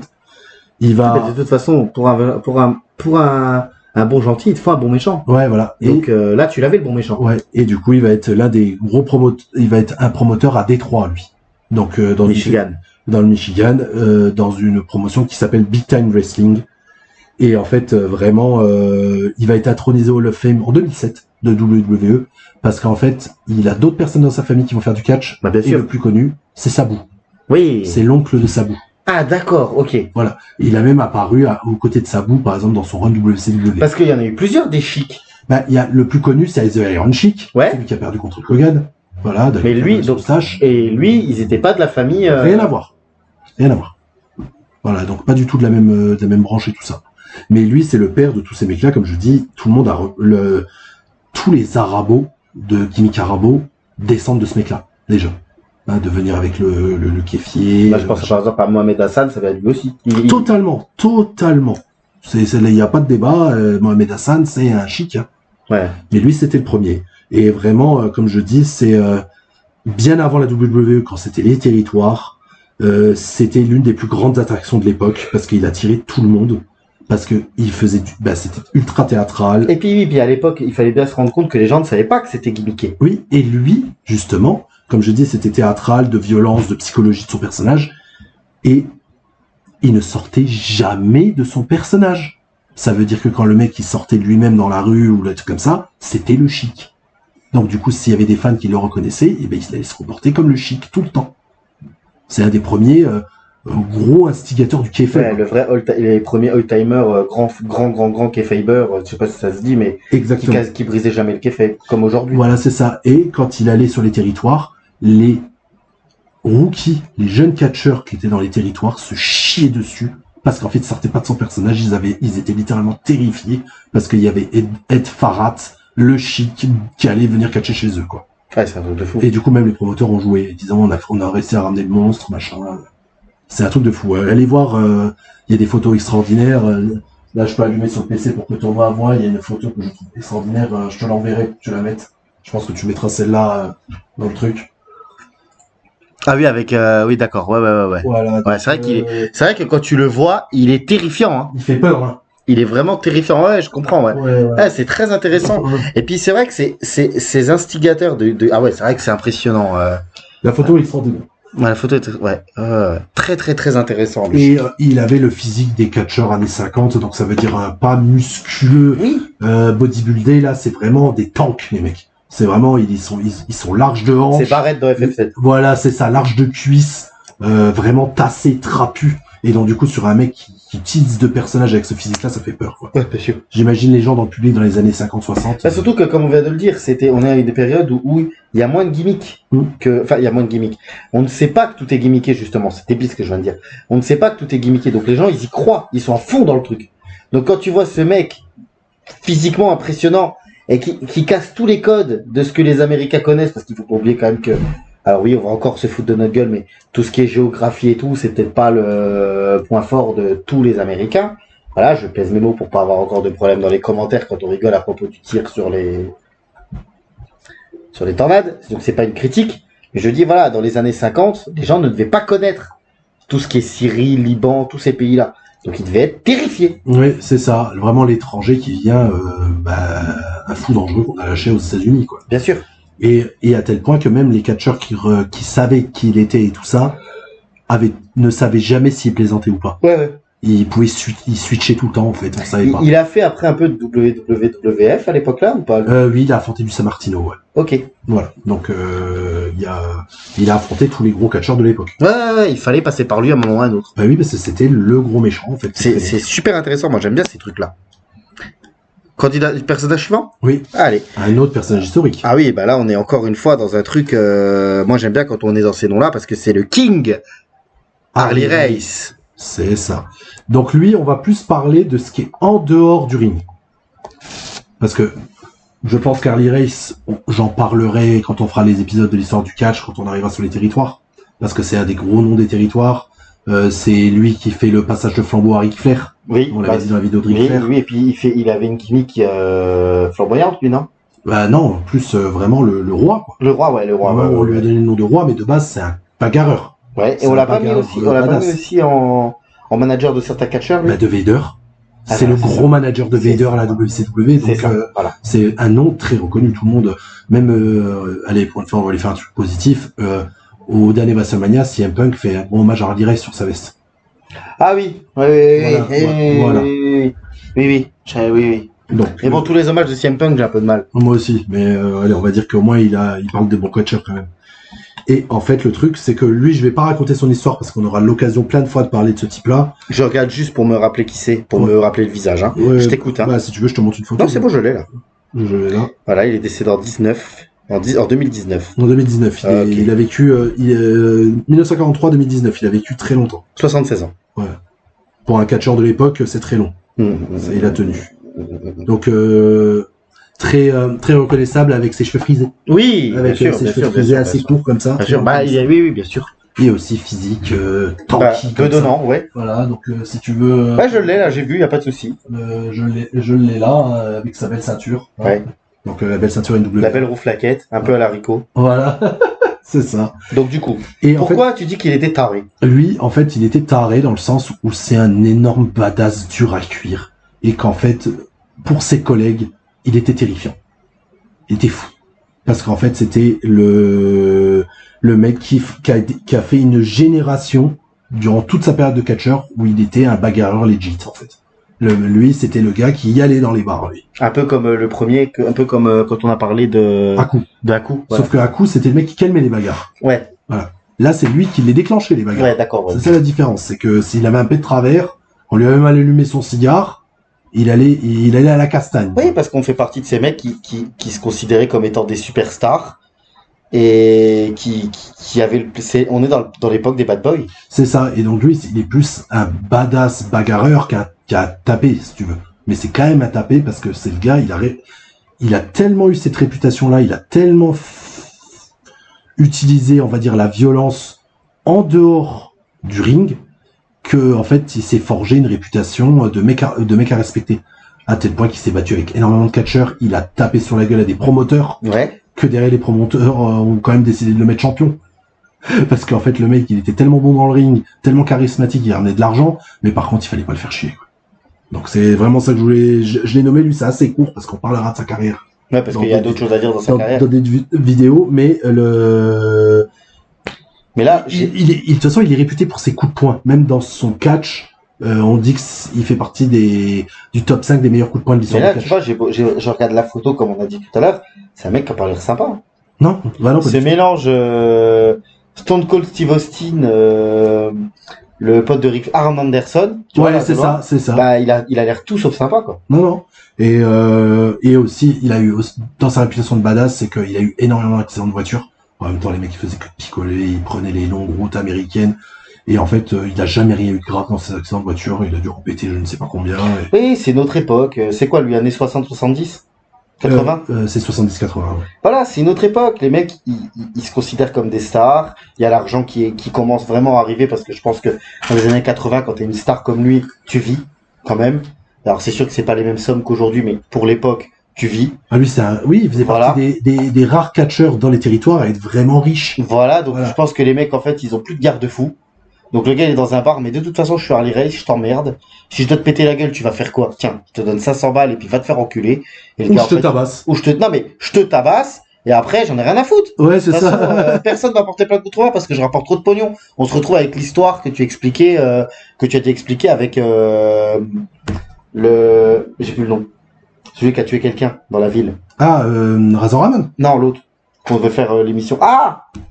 Avec le viol de la gamine. Putain, Oh, voilà, je l'ai plus, hein. j'ai plus le nom. Avec les noix de coco. Ah, que ça s'appelle, Superfly Jimmy Snuka. Voilà, où en fait, pour étouffer l'affaire, Vince a dit de toute façon, vous avez besoin de nous pour faire vivre votre économie. Oui, ouais. Donc, on fait ce qu'on veut. Bah, je pense que Harley Race, c'est un peu pareil. Ouais. Oui, mais t'es content que quand on vienne dans ta ville, ton bar est plein, la salle est pleine, les gens viennent nous voir. En une soirée, on fait ton Voilà. année en Eh ben, pognon. ferme ta gueule. Oui, bah ouais, c'est à notre époque. On est, entre guillemets, on est une sorte d'élite et on fait ce qu'on veut. Ouais, c'est ça. C'était certain. Et c'est pour ça qu'on dit que parce que je pense que dans les années 80, 70, 80, il y en avait énormément des mecs comme lui. Des gars qui en fait, ils avaient certainement un petit peu vrillé dans leur tête, la célébrité leur était montée à la tête et ils se disaient. Et les mecs sont on dans fait un ce qu'on domaine où en fait ils doivent utiliser la violence. veut. Mais Voilà, c'est du combat scénarisé, mais ça reste du combat. Et en fait les mecs ne faisaient plus le distinguo. Le C'est lien, ça, ouais, bien ils sûr. faisaient plus le lien entre la réalité et la fiction. Exactement. Mais c'est très bien résumé. Et c'est pour ça qu'on dit que les mecs, ils étaient tarés, parce que c'est une autre époque. On peut pas comprendre. On passe au personnage suivant? Ouais, quelqu'un que j'aime beaucoup. Alors, je te laisse le dire parce que j'ai tellement mal écrit que j'arrive pas à me relire. Jun Kasai. Ouais. Alors, Ceux qui- Kassav, c'est un groupe de musique. Kasai. Ah, pardon. C'est les gens qui sont sur le Discord avec nous, donc rejoignez le Discord. J'ai montré énormément de matchs de ce type-là. Il est encore en activité aujourd'hui. Et en fait, le mec a tellement rayonné que la New Japan le fait bosser chez eux. Alors qu'il n'a pas du tout le style New Japan. Déjà, je vais donner son surnom. Ça va déjà te poser le personnage. Il est surnommé le Crazy Monkey. Ouais. Je te l'ai déjà montré en photo. Je t'en ai montré 2 dans le deathmatch japonais. C'est le mec qui a le plus détruit son corps visuellement de l'histoire du catch. Il a des belles dents. Non, mais il a surtout des belles cicatrices. Ouais, je le vois là au niveau du ventre. Ouais, je le vois. Au niveau du dos, au niveau de tout. Là, ça se voit très bien sur cette photo-là. Comme tu peux voir. Regarde, je l'ai mis derrière. Je suis dessus là. Voilà. Je vois les photos là, je suis dessus là. Regarde. Le mec a des millions de cicatrices sur le corps. C'est quoi? C'est le sabou japonais? C'est au-delà de sabou. En fait, c'est vraiment c'est une des figures cultes du deathmatch japonais. Vraiment, il y a Abdullah Kobayashi, on a cité. Il y a Jun Kasai et il y a Masashi Takeda. J'ai pas mis Masashi Takeda dans cette vidéo, peut-être on se regarde pour une partie 3. Mais lui, j'étais obligé d'en parler parce que j'en parle beaucoup sur les mecs du Discord. J'en ai montré déjà beaucoup de matchs parce qu'en fait, il est encore en activité aujourd'hui. Ouais. C'est maintenant le visage de la fédération Freedoms. La Freedoms, c'est la nouvelle, depuis quelques années, grosse fédération japonaise de deathmatch. D'accord. C'est la Freedoms qui est la plus grosse. Avant, c'était la Big Japan, maintenant c'est la Freedoms. Et en fait, comme on dit, c'est que ce soit son corps ou son front. Je dis très souvent que Dusty Rhodes, à force de faire des blade jobs, il a le front complètement défoncé. Lui, ça se voit. Hein. Ouais. Voilà, lui, ça se voit. De toute façon, oui. Et en fait, lui aussi, il se découvre qu'il a une résistance à la douleur hors norme, comme beaucoup des mecs de cette liste. Et en fait, c'est beaucoup de bums qu'il prend, que ce soit dans les néons, que ce soit dans les barbelés, que ce soit les machins. Beaucoup de catcheurs stopperaient le match, lui, il va se lever. Il fait partie des catcheurs, dans ces matchs, il est imbutable, il lui faut 12 pile drivers sur les agglos pour tuer, quoi. Ça, tu vois ce que je veux dire. Et parce que, en fait, la plupart de ces mecs-là, ce qui leur fait vivre auprès du public, c'est la résilience. Oui, c'est ça. C'est qu'en fait, il faut pour plaire au public, il faut que tu montres que t'es intuable. Mm. Parce que je pense que le mec, à la fin, s'il perd, pour sa legacy, c'est pas grave, mais il peut pas perdre juste sur un coup, quoi. Faut qu'il prenne des bums de fou pour que le public se dise, waouh, oui, ok, il a perdu, mais on s'en fout, il nous a divertis, quoi. C'est exactement ça. Et en fait, le mec va tellement très vite cartonner en fin des années 90. En fait, il va commencer à catcher en 98-2000, et en fait, il va vite se faire un nom, à tel point qu'il va faire partie des Japonais du deathmatch à Iowa State. Donc, du coup, il va traîner d'abord, déjà la Freedoms, à tel point que maintenant, il a un rôle d'officiel à la Freedoms. Il fait partie d'un des piliers de cette fédération, mais il est passé par la Big Japan Pro Wrestling, par la CZW, et maintenant, il passe très souvent par la New Japan parce qu'il a une amitié profonde avec le catcheur El Desperado, qui est le visage des juniors à la New Japan. Et en fait, ils ont fait énormément de deathmatch ensemble. Desperado, dans le mec, il a toujours été junior, catcheur très impressionnant, qui fait de la lucha resu, s'est découvert depuis 4-5 ans une passion pour le deathmatch et il est en train de se détruire son corps comme l'autre. Voilà. Donc vraiment, et souvent l'un contre l'autre. Ils adorent s'affronter. Et lui, en fait, au-delà de ce qu'il prend, de ce qu'il met, c'est que il va avoir un personnage totalement foufou et flamboyant. Il a des lunettes d'aviateur. Une de ses prises phares, c'est qu'il va monter sur un échafaudage, une échelle, ce que tu veux. Il va mettre les lunettes d'aviateur, il va faire un signe de militaire et il va sauter. En mettant ses aviateurs, tu vois, vraiment, un peu comme Santino Marella, tu sais. Tu sais, ce signe-là de Santino Marella. Qui faisait le... Voilà, signe de marine, lui, il va faire ça en sautant avec à faire des sauts de mongol. Il va toujours venir avec des roses. Dans les matchs, il y a très souvent il va venir avec des plaques, des vitres, avec que des roses scotchées, il va passer les mecs à travers, ou il va se passer lui-même à travers. Il adore faire des Kiss of Death, mais pas Kiss of Death à la prise de Bianca Belair. C'est qu'en fait, il va attendre qu'on ait plein de néons partout, que ça pisse bien le sang, il va vous rouler un palo avant de vous mettre un pile driver. Okay, ouais. Il aime bien embrasser les mecs dans ses matchs. Il l'a fait récemment, il a participé au tournoi des juniors prestigieux de la New Japan, le Best of Super Junior. Il a affronté un catcheur américain qui s'appelle Nick Wayne, qui est un jeune catcheur j'aurais pu trouver mes mots, prometteur. Ouais, ok. Prometteur de la UW. Et ben durant leur match, ils ont pas arrêté de se rouler des palos et ils ont continué à faire cette gimmick là dans les matchs par équipe suivants. Où en fait ils se roulaient des pelles. Ça a été très drôle en fait. C'est du comique à la japonaise. Hein. Mais ce mec là, si vous voulez suivre un catcheur deathmatch aujourd'hui, c'est Jun Kasai. Ok. C'est l'un des top 3, top 4 de mecs, si vous voulez vous intéresser au deathmatch, vous devez regarder du Jun Kasai, parce qu'en fait, il est très divertissant, il a un personnage de ouf, visuellement, vous le voyez arriver, vous vous chiez dessus, parce que comment c'est possible d'avoir autant de cicatrices sur le corps, c'est terrifiant. Et il est ultra populaire, donc quand il vient dans une arène, c'est la folie. Vraiment, dans le public japonais, vraiment, y a pas une personne assise quand il rentre. C'est vraiment une star. Ils sont friands des deathmatch les japonais de toute façon. Oui, il y a un gros public deathmatch au Japon. Anecdote de Christophe Ajus qu'il avait dit lors d'une de ses émissions. Quand il a fait son voyage au Japon, il s'est dit vas-y, j'ai envie d'aller regarder un match au Korakuen Hall. Normal, la salle mythique du Japon, qui est dans un énorme building à je sais combienième étage. Toutes les fédérations japonaises vont au Korakuen Hall. Le New Japan, ils font très souvent des main events de leur tournée là-haut, des journées du Climax aussi, par exemple. Mais ils font pas leur tout gros main event de show là-haut. Par contre, toutes les fédérations en dessous font des main events au Korakuen Hall. Ouais, c'est mythique. C'est une salle mythique, elle est extraordinaire. Oui, ça fait pas, oui. Et Christophe Ajus dit, je vais aller regarder du catch. Il y a une fédération que je connais pas, Freedoms, je connais pas. Et en fait, il a été horrifié parce qu'en fait, il savait pas ce que c'était la Freedom. Il était assis au premier rang et qu'au bout du deuxième match, en fait, il y a eu des néons, des verres qui se sont éclatés. Il s'est retrouvé du sang de catcheur sur ses chaussures. Ouais, lui, c'est pas trop. Lui, je crois qu'il est pas trop friand de ça. Non. Dès que ça va trop loin, c'était pas son truc. Ouais, c'est un peu comme moi. Ouais. Et voilà, et il est resté comme un couillon. Quoi. Donc, si quelqu'un va au Japon, allez voir de la Freedom si vous voulez voir Jun Kasai. Et c'est vraiment, comme je dis, le mec le plus influent dans le deathmatch japonais au 21e siècle. Ok, c'est intéressant. Voilà, on peut s'arrêter là sur lui. Là, le nom suivant, c'est un nom qui m'intéresse parce que le nom me parle. Et j'ai toujours su qu'il était cinglé, mais je sais pas à quel point. C'est le Dynamite Kid. Le Dynamite. Un des potes de Bret Hart. En fait, la famille de Bret Hart, pas pote. Ah, famille, ouais, d'accord. C'est pas de la famille parce que j'ai des anecdotes contre Bret Hart où, en fait, même dans sa famille, on l'aimait pas trop. Bret Hart? Non, Dynamite Kid. Dynamite Kid, c'est le partenaire légendaire du British Bulldog. Voilà, c'est ça. Donc c'était les British Bulldogs, le nom de leur équipe, de toute façon. Et lui, c'est l'un des premiers gaijin à avoir fait rendre compte aux fans qu'il y a un in-ring extraordinaire à travers le monde, parce qu'il a eu la chance d'affronter Satoru Sayama, le premier Tiger Mask. Ok. Donc c'est un des matchs légendaires à voir dans l'histoire du catch, c'est Dynamite Kid contre Tiger Mask, c'est des piliers du catch moderne. D'accord.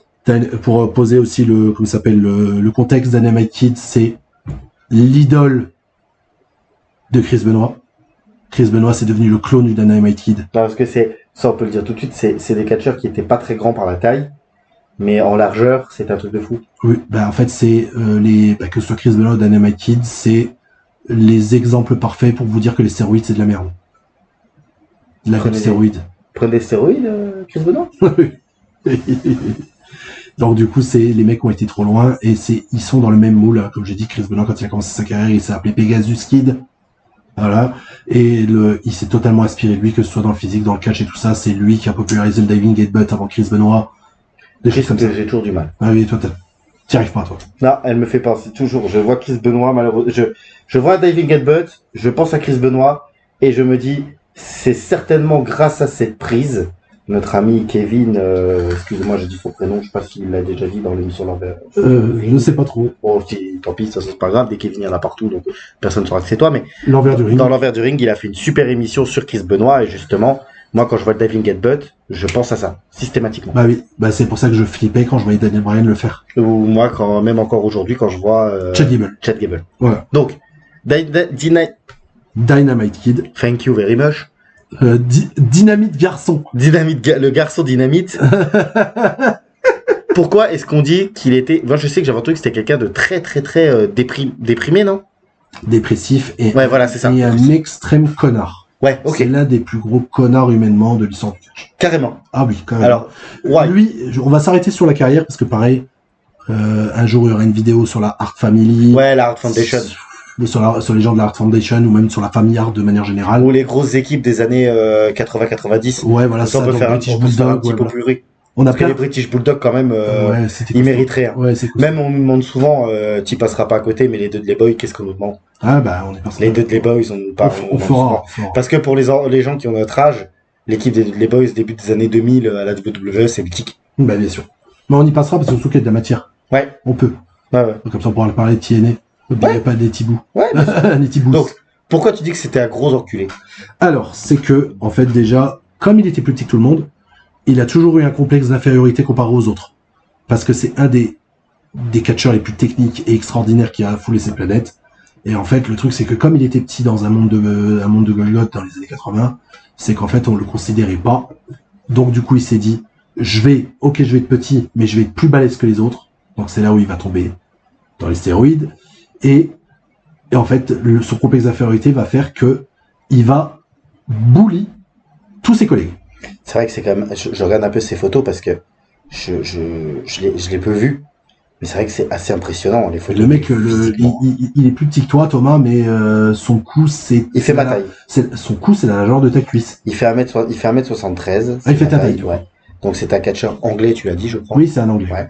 Mais c'est impressionnant les photos de lui où tu te dis, ouais, il a pas de couple. Et il fait partie de la famille Hart parce qu'il va être en couple avec une des filles Hart. Voilà, c'est ça. Et c'est un énorme bully dans les vestiaires. Il va se bagarrer avec énormément de ses collègues et en étant très méchant. Il était pas abordable. Ouais. Ça veut dire qu'en fait, vraiment, personne voulait bosser avec, en fait. Ils avaient pas le choix parce que le mec était une énorme équipe, c'est un énorme catcheur. Mais en fait, aux États-Unis, tout le monde savait que c'était un connard et on voulait l'esquiver au maximum. Au Japon, il a eu quand même, comme j'ai dit, des beaux matchs et il a eu la chance d'affronter Tiger Mask pour donner à des matchs plus légendaires. Mais peut-être au Japon, il y avait Inoki qui lui mettait peut-être la main sur l'épaule et ce qui faisait que... Puis peut-être que les mecs n'avaient pas le même sentiment de la célébrité au Japon et aux États-Unis. Donc quand il était au Japon, il se disait... je vais moins peut-être l'ouvrir, tu sais. Ouais, c'est ça. C'est des fois... Sauf Hawk. Oui, mais Hawk... Hawk, de toute façon, pour lui, le Japon, c'est une province, hein, ça n'existe pas. De toute façon, à un moment, le mec... t'es en Europe, t'es en Afrique ou t'es en Asie... Et t'es en Corée du Nord. T'es en Corée du Nord, ouais, de toute façon, la Corée du Nord... Alors attention, je vais le dire avec des respects, mais en Corée du Nord, pour Hawk... oui, je suis dans un endroit, je suis dans des Asiatiques, pour peu qu'ils fassent même pas le signe avec les doigts sur les yeux, hein, Hawk, on en est là, je m'en bats les couilles que les mecs c'est un dictateur. Non, mais, encore une fois, je suis pas en train de critiquer Hawk, on en a beaucoup parlé dans l'émission. Ouais, mais j'avais envie de te relancer dessus, les mecs, drôle. De toute façon, lui, il était complètement, lui, il sait pas où il est, de toute façon, il s'en fout. Où sont les putes, où est l'alcool, rien à foutre, vas-y, hop, on picole, c'est qui Kim Jong-il, rien à péter, moi. Tu vends, je vends jamais. Voilà, c'est ça, en fait. Non, mais voilà, on en est là. On est sur des mecs qui n'ont pas cette connaissance. Mais je pense que Dynamite Kid, quand il est au Japon, peut-être comme c'est pas la même notoriété, comme c'est pas non plus les mêmes codes, peut-être qu'il faisait moins le malin au Japon qu'aux États-Unis. Peut-être. Je sais pas. Aux États-Unis, est-ce que quand il allait au Japon aussi, il était peut-être tout seul? Aux États-Unis, il y avait tout le crew autour, quoi. Oui. Parce que même si tu dis qu'il était pas trop apprécié par les autres membres de la famille Hart et tout ça, je pense que c'était quand même une famille. Oui. Donc on l'aurait pas laissé dans la merde. Ah, il avait surtout le Bulldog qui était à côté de lui, quoi. Ouais, voilà. Aussi, ça joue. Que Bulldog, lui, comme il était adorable, il est respecté et ultra balèze. J'adore le British Bulldog. Moi, j'aime beaucoup le British Bulldog aussi. Catcheur vraiment sous-estimé dans l'histoire. Le match à SummerSlam contre Brett, alors que le gars se souvient de rien. Ouais, alors que le mec est complètement pété, drogué aussi. Ah oui, complètement pété. C'est vrai que par contre, tu vois, à cette époque-là, quand même, c'est quand même bien de se dire qu'aujourd'hui, les mecs sont plus sains. Ah oui, bien sûr. Parce qu'aujourd'hui, tu te dis quand même, je repense toujours à cette phrase des Simpsons, où, t'as le chef Wiggum, c'est quand ils font la prohibition dans Springfield. Où le chef Wiggum, il dit même de toute façon toutes nos stars, nos célébrités, nos stars de ciné, nos sportifs étaient soit bourrés, soit bourrés de cocaïne. Ouais, en fait, dans les années 80, 90, tous les catcheurs étaient complètement comme ça. Hein. On revient sur. Excuse-moi, je suis désolé pour pas de souci. On revient sur Dynamite Kid. Je vous conseille encore une fois, si vous arrivez à le trouver, d'aller voir le Dark Side of the Ring, si tout va bien dans votre vie, parce que il est très dur à regarder celui-là. Mais sauf que comparé à d'autres catcheurs, on a du mal à avoir de la pitié pour ce type. Ah, pourtant, il a très mal fini. Hein. Ouais, à 60 ans. Il est parti plus tard que ce que je pensais. Ouais, tu vois. et Kujat. Ah ouais? Ah oui, lui, il a perdu ses jambes et tout, lui. Ah merde! À cause des stéroïdes et tout ça, oui. En fait, lui, c'est vraiment, c'est expliqué bien dans Dark Side of the Ring, c'est que c'est, tu vois l'épisode de South Park sur l'aroïdrage avec Jimmy. Oui. Avec l'historique quand Jimmy pète un câble. Et ben, c'est le Dynamite Kid. Wow. Donc, du coup, il y a des grosses affaires domestiques. C'est sa famille, sa femme en a pris vraiment cher. parce que le mec était fou, des grosses relations tendues avec ses enfants par rapport à ça. C'était vraiment un mec qui pétait les plombs tout le temps. Il était imprévisible. Imprévisible. Il pouvait être bien à 10h et à 10h02 péter un câble. Voilà, moi je pense qu'il était jamais bien, même, pour te dire. Vraiment, tu sais, quand j'ai regardé l'épisode, ça m'a fait le machin, mais j'arrive pas à avoir de la pitié parce qu'en fait le mec ne s'est jamais remis en question. Jamais. Et donc du coup il a fini comme une merde. Vraiment, lui il est mort comme une merde, pour le coup. Ouais, mais bon. Il a traité toutes les gens comme de la merde toute sa vie. Il a traité les gens comme de la merde toute sa vie. C'est pas une bonne personne, en fait, Dynamite Kid. C'est, par contre, un des piliers qu'on omet de citer dans les catcheurs petits, hein, parce qu'on parle toujours de Michael Bret Hart, de X-Pac. Mais lui était déjà là. Voilà. Alors, même avant? Ouais, même avant. Donc lui c'est un des piliers des catcheurs petits. Je pense même que comme il était déjà dans les années 80, je me demande si c'était pas le plus petit des années 80. Hein. Ouais, c'était probablement. Parce qu'il est plus petit que Shawn Michaels, mais il fait 10 cm de moins. Largement, ouais. C'est pour ça que lui on l'oublie. Et pourtant, il a fait que des matchs légendaires, mais par contre, humainement, c'était... Ouais, on en revient à ce qu'on avait déjà dit sur cet catcheur qu'on a fait. En fait, lui, il faut vraiment retenir la partie catchesque et laisser l'être humain à la poubelle. C'est ça. Je vais donner 2 anecdotes et on finira sur conclusion sur lui. C'est qu'il y a eu l'affaire avec Jack Rougeau. Je sais qu'FHA l'avait raconté, donc je vais le raconter. C'est que après des années de provocation, il n'arrêtait pas de bully Jacques Rougeau. Donc Jacques Rougeau, vous connaissez les frères Rougeau, hein. Ouais. Voilà, Jacques Rougeau, il était commentateur WWE. Non, c'est Raymond, c'est son frère qui était. Mais Jacques Rougeau, c'était un des catcheurs quand même assez mythiques des années 80-90. Okay.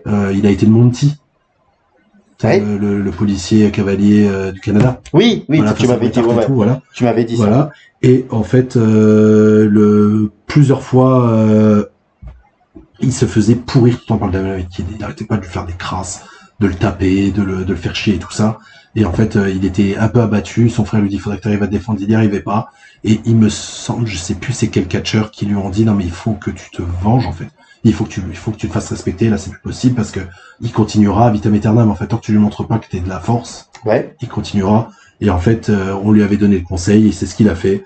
C'est que il a mis un coup de poing Dynamite Kid avec une main pleine de pièces. Ouais, d'accord. Et ça tape plus fort, quoi. Ouais. Et il a pété les dents à Dynamite Kid. Et depuis lors, il lui a arrêté de lui casser les couilles. Mais il a eu bien raison. Il a eu bien raison, oui. Il a eu bien raison, parce qu'à force l'autre, il a eu bien raison, pour le coup. Voilà, donc ça. Brett a dit, on connaît Brett sur ses avis sur les catcheurs dangereux. Il a dit qu'il aimait pas du tout catcher avec le Dynamite Kid parce qu'il le considérait dangereux et qu'il l'a blessé plusieurs fois dans des matchs. Ok. Parce que peut-être que, encore une fois, sentiment d'infériorité. Dynamite Kid, c'est un catcheur extraordinaire, mais il est petit, Bret Hart est plus grand que lui, et il voit que c'est un génie comme lui. Donc je pense qu'il devait y aller comme un bourrin. Mais pas dans la bonne manière. Non, c'est vraiment des mecs... Ouais, moi j'aime pas ce genre donc, Bret Hart, même s'il fait partie de sa famille, détestait catcher avec le Dynamite Kid. Et on va finir, justement, c'est l'apothéose du truc, c'est que on le considère comme un génie du ring, mais comme l'un des plus grands connards de l'histoire du catch. Ouais. Voilà, tout simplement. Ouais, après, c'est ce genre de personnage, ouais. Alors, il nous reste encore 3 noms. Alors. Là, je suis dégoûté parce que je vais m'excuser auprès de notre ami québécois Gab, qui avait une grosse anecdote sur ce catcheur. Il devait me la partager, il me l'a pas partagé. Je lui demande qu'il mette cette anecdote dans les commentaires. Sur le prochain, là? Ou sur le Dynamite Kid? Sur le prochain. Le prochain, c'est Mad Dog. Mad Dog Vachon. Ouais, c'est ça. Donc, un de ses compatriotes, catcheur québécois. Ouais. Voilà, québécois francophone. Donc, du coup, lui, c'est une légende, hein, littéralement. Et c'est aussi un personnage fort, mais très fort. Lui, justement, il est taré dans le personnage. C'est une personne très saine d'esprit. Et donc, je vais essayer de te montrer une photo que tu vois un peu. Tu l'as déjà vu, hein, il avait été à les Hall of Fame pendant qu'on regardait. Donc, c'est une tête de fou, avec des dents cassées, une barbiche, il venait avec des chaînes, des machins comme ça. Ouais. Et en fait, il a commencé à cacher dans les années 60-70, dans les années début 60, et en fait, il s'est dit, en fait, il faut que j'ai un personnage fort. Et en fait, il se dit, je vais me faire passer pour le chien fou, littéralement, le Mad Dog. D'accord. Et donc, du coup, il était totalement imprévisible et sauvage dans les matchs. Ouais. Et dans son personnage, c'est vraiment, il pétait les plombs, il s'excitait et tout ça. Et à tel point que la plupart des fans pensaient qu'il était réellement fou. Vraiment, il portait son personnage au plus haut. Il a, dans le circuit québécois, canadien, rien que par ses provocations, il a provoqué des émeutes. Vraiment, tellement il était dans le personnage et qu'en fait, c'était un showman extraordinaire. En fait. De toute façon, je me souviendrai toujours de son introduction à Hall of Fame. Le mec est en chaise roulante, il fait le show. Littéralement, il fait le show. Le mec est en chaise roulante, il est en fin de carrière, il est tout machin. Le gars, il réveille le chien fou à n'importe quel moment. En totale maîtrise de son personnage. Donc c'est vraiment devenu un des catcheurs qui a vendu c'est l'un des premiers à avoir vendu le personnage fou en tant que personnage. Ok. Vraiment, c'est l'un des premiers à l'avoir vraiment popularisé. C'est vraiment une image marquante. Il a eu énormément de titres. Il a, dans les territoires aux US, il a beaucoup catché à la AWA, donc l'un des plus gros territoires. Donc c'est pour ça qu'il est très connu. Plus, c'est un excellent catcheur parce que il a été lutteur amateur de haut niveau. Il a participé aux Jeux Olympiques de Londres. Hein, donc voilà quoi. Il les représentera en 1948. Donc c'est le mec il a déjà fait ça avant le catch. Un vrai sportif. Quoi. Un vrai sportif. Il a eu la médaille d'or aux Jeux Olympiques en lutte libre aux Jeux de l'Empire britannique de 1950. Ouais, donc ça prouve quand même que c'est un sportif de haut un vrai niveau. Sportif, un vrai lutteur et un vrai fan de la lutte, mais dans la lutte. Tout court, ouais. Ouais, dans la lutte, le sport de combat. Et il a utilisé tout son passif de lutteur dans sa manière de catcher, parce que même dans le catch, là, du coup, elle a regardé des matchs de Mad Dog Vachon des années 60-70, et ben en fait, c'est très bien. Ouais. C'est très très bien. Et c'est avant-gardiste peut-être un petit peu. Ouais, avant-gardiste. C'est un des premiers à avoir ultra popularisé le pile driver. Donc une prise tellement dévastatrice. À l'époque, le pile driver, aujourd'hui, maintenant, tout le monde se met des pile drivers, des Canadian Destroyer, des machins comme ça. Ça a perdu de l'impact. À la WWE, ça l'a quand même un petit peu gardé parce qu'il y avait Thompson du Taker et que c'était une prise bannie. Donc du coup, ça a quand même gardé un peu l'aura à la WWE, mais dans le circuit indépendant, vous voyez 3 pile drivers par match. J'exagère, je fais exprès. C'est pas vrai, mais c'est dans l'idée. À l'époque, vous preniez un pile driver, vous étiez mort. Ouais, c'était la fin, ouais. Bah, c'était pas un pile driver, l'histoire avec Ric Flair et Terry Funk. Et moi, je pensais aussi avec la célébrité, là. Que Jim Carrey a joué le film. Ah, avec Andy Kaufman, avec bien Andy sûr. Kaufman. C'est un pile driver, non? Ouais, c'est un pile driver. C'est ça. Et que Terry Funk, pile driver Ric Flair sur la table des commentateurs, et qu'on pense que Ric Flair est mort. Ouais. Donc c'était partie des prises qui étaient protégées. Ultra protégée, bah, c'était l'une des plus dévastatrices de l'histoire, hein, de toute façon. Et à l'époque, c'était terrifiant. Surtout qu'en plus, il faisait fou avant de l'amener. Donc du coup, il y avait toute une dramaturgie là-dessus où il faisait toutes ces mimiques de malade, où il allait prendre pour pouvoir planter la tête. Et entre 64 et 67, il va quand même être 5 fois champion poids lourd de la AWA. Ouais. Donc, gros territoire. Qui était le troisième territoire aux États-Unis, quand même. Donc c'est vraiment quelqu'un d'ultra star. Une vidéo qu'on a perdue quand la WWE fermait le network. C'est ça. Et en plus, sa famille, elle est très connue, hein, parce que la famille Vachon, elle est ultra connue dans l'histoire de la lutte. Luna Vachon, c'est pas... Et exactement, c'est sa nièce. Ouais. C'est sa nièce, Luna Vachon, qui avait une personnage de folle. Ouais, c'est ça. Elle a fait partie du clan de Kevin Sullivan. C'est ça, voilà, merci.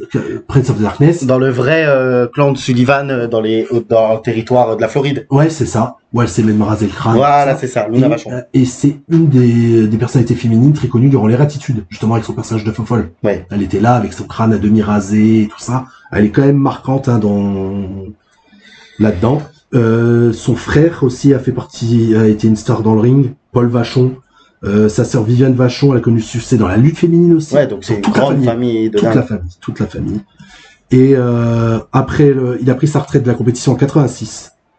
Et il a eu un gros accident de la route qui a fait que justement il a perdu la jambe droite. C'est pour ça que dans ses visuels récents, il est en chaise roulante parce qu'il avait une jambe en moins, quoi.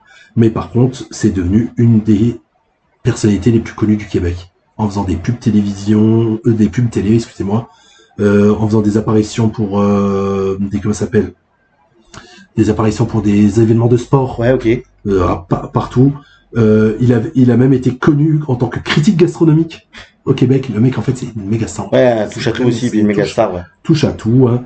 Et qu'est-ce que je peux dire encore dessus c'est que c'est autant que Ed Farrat, qu'on a dit le Chic, est l'un des pionniers de personnages heel, et ben lui il rentre dans cette catégorie-là.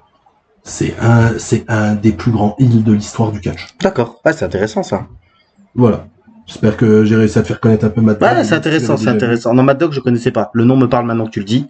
Mais maintenant, ouais, ça me parle. On est bon? On est bon. Alors, il reste encore 2. Il y en a, le dernier, c'est le gros nom. Tu vas rester un peu plus dessus. Donc là, j'arrive pas j'ai trop mal écrit. Buzz Sawyer. Ouais, Buzz Sawyer. Là, j'ai voulu faire un clin d'œil aux gens de Discord, du coup, Gab. Ouais. Gab, notre ami québécois, parle beaucoup avec Loman.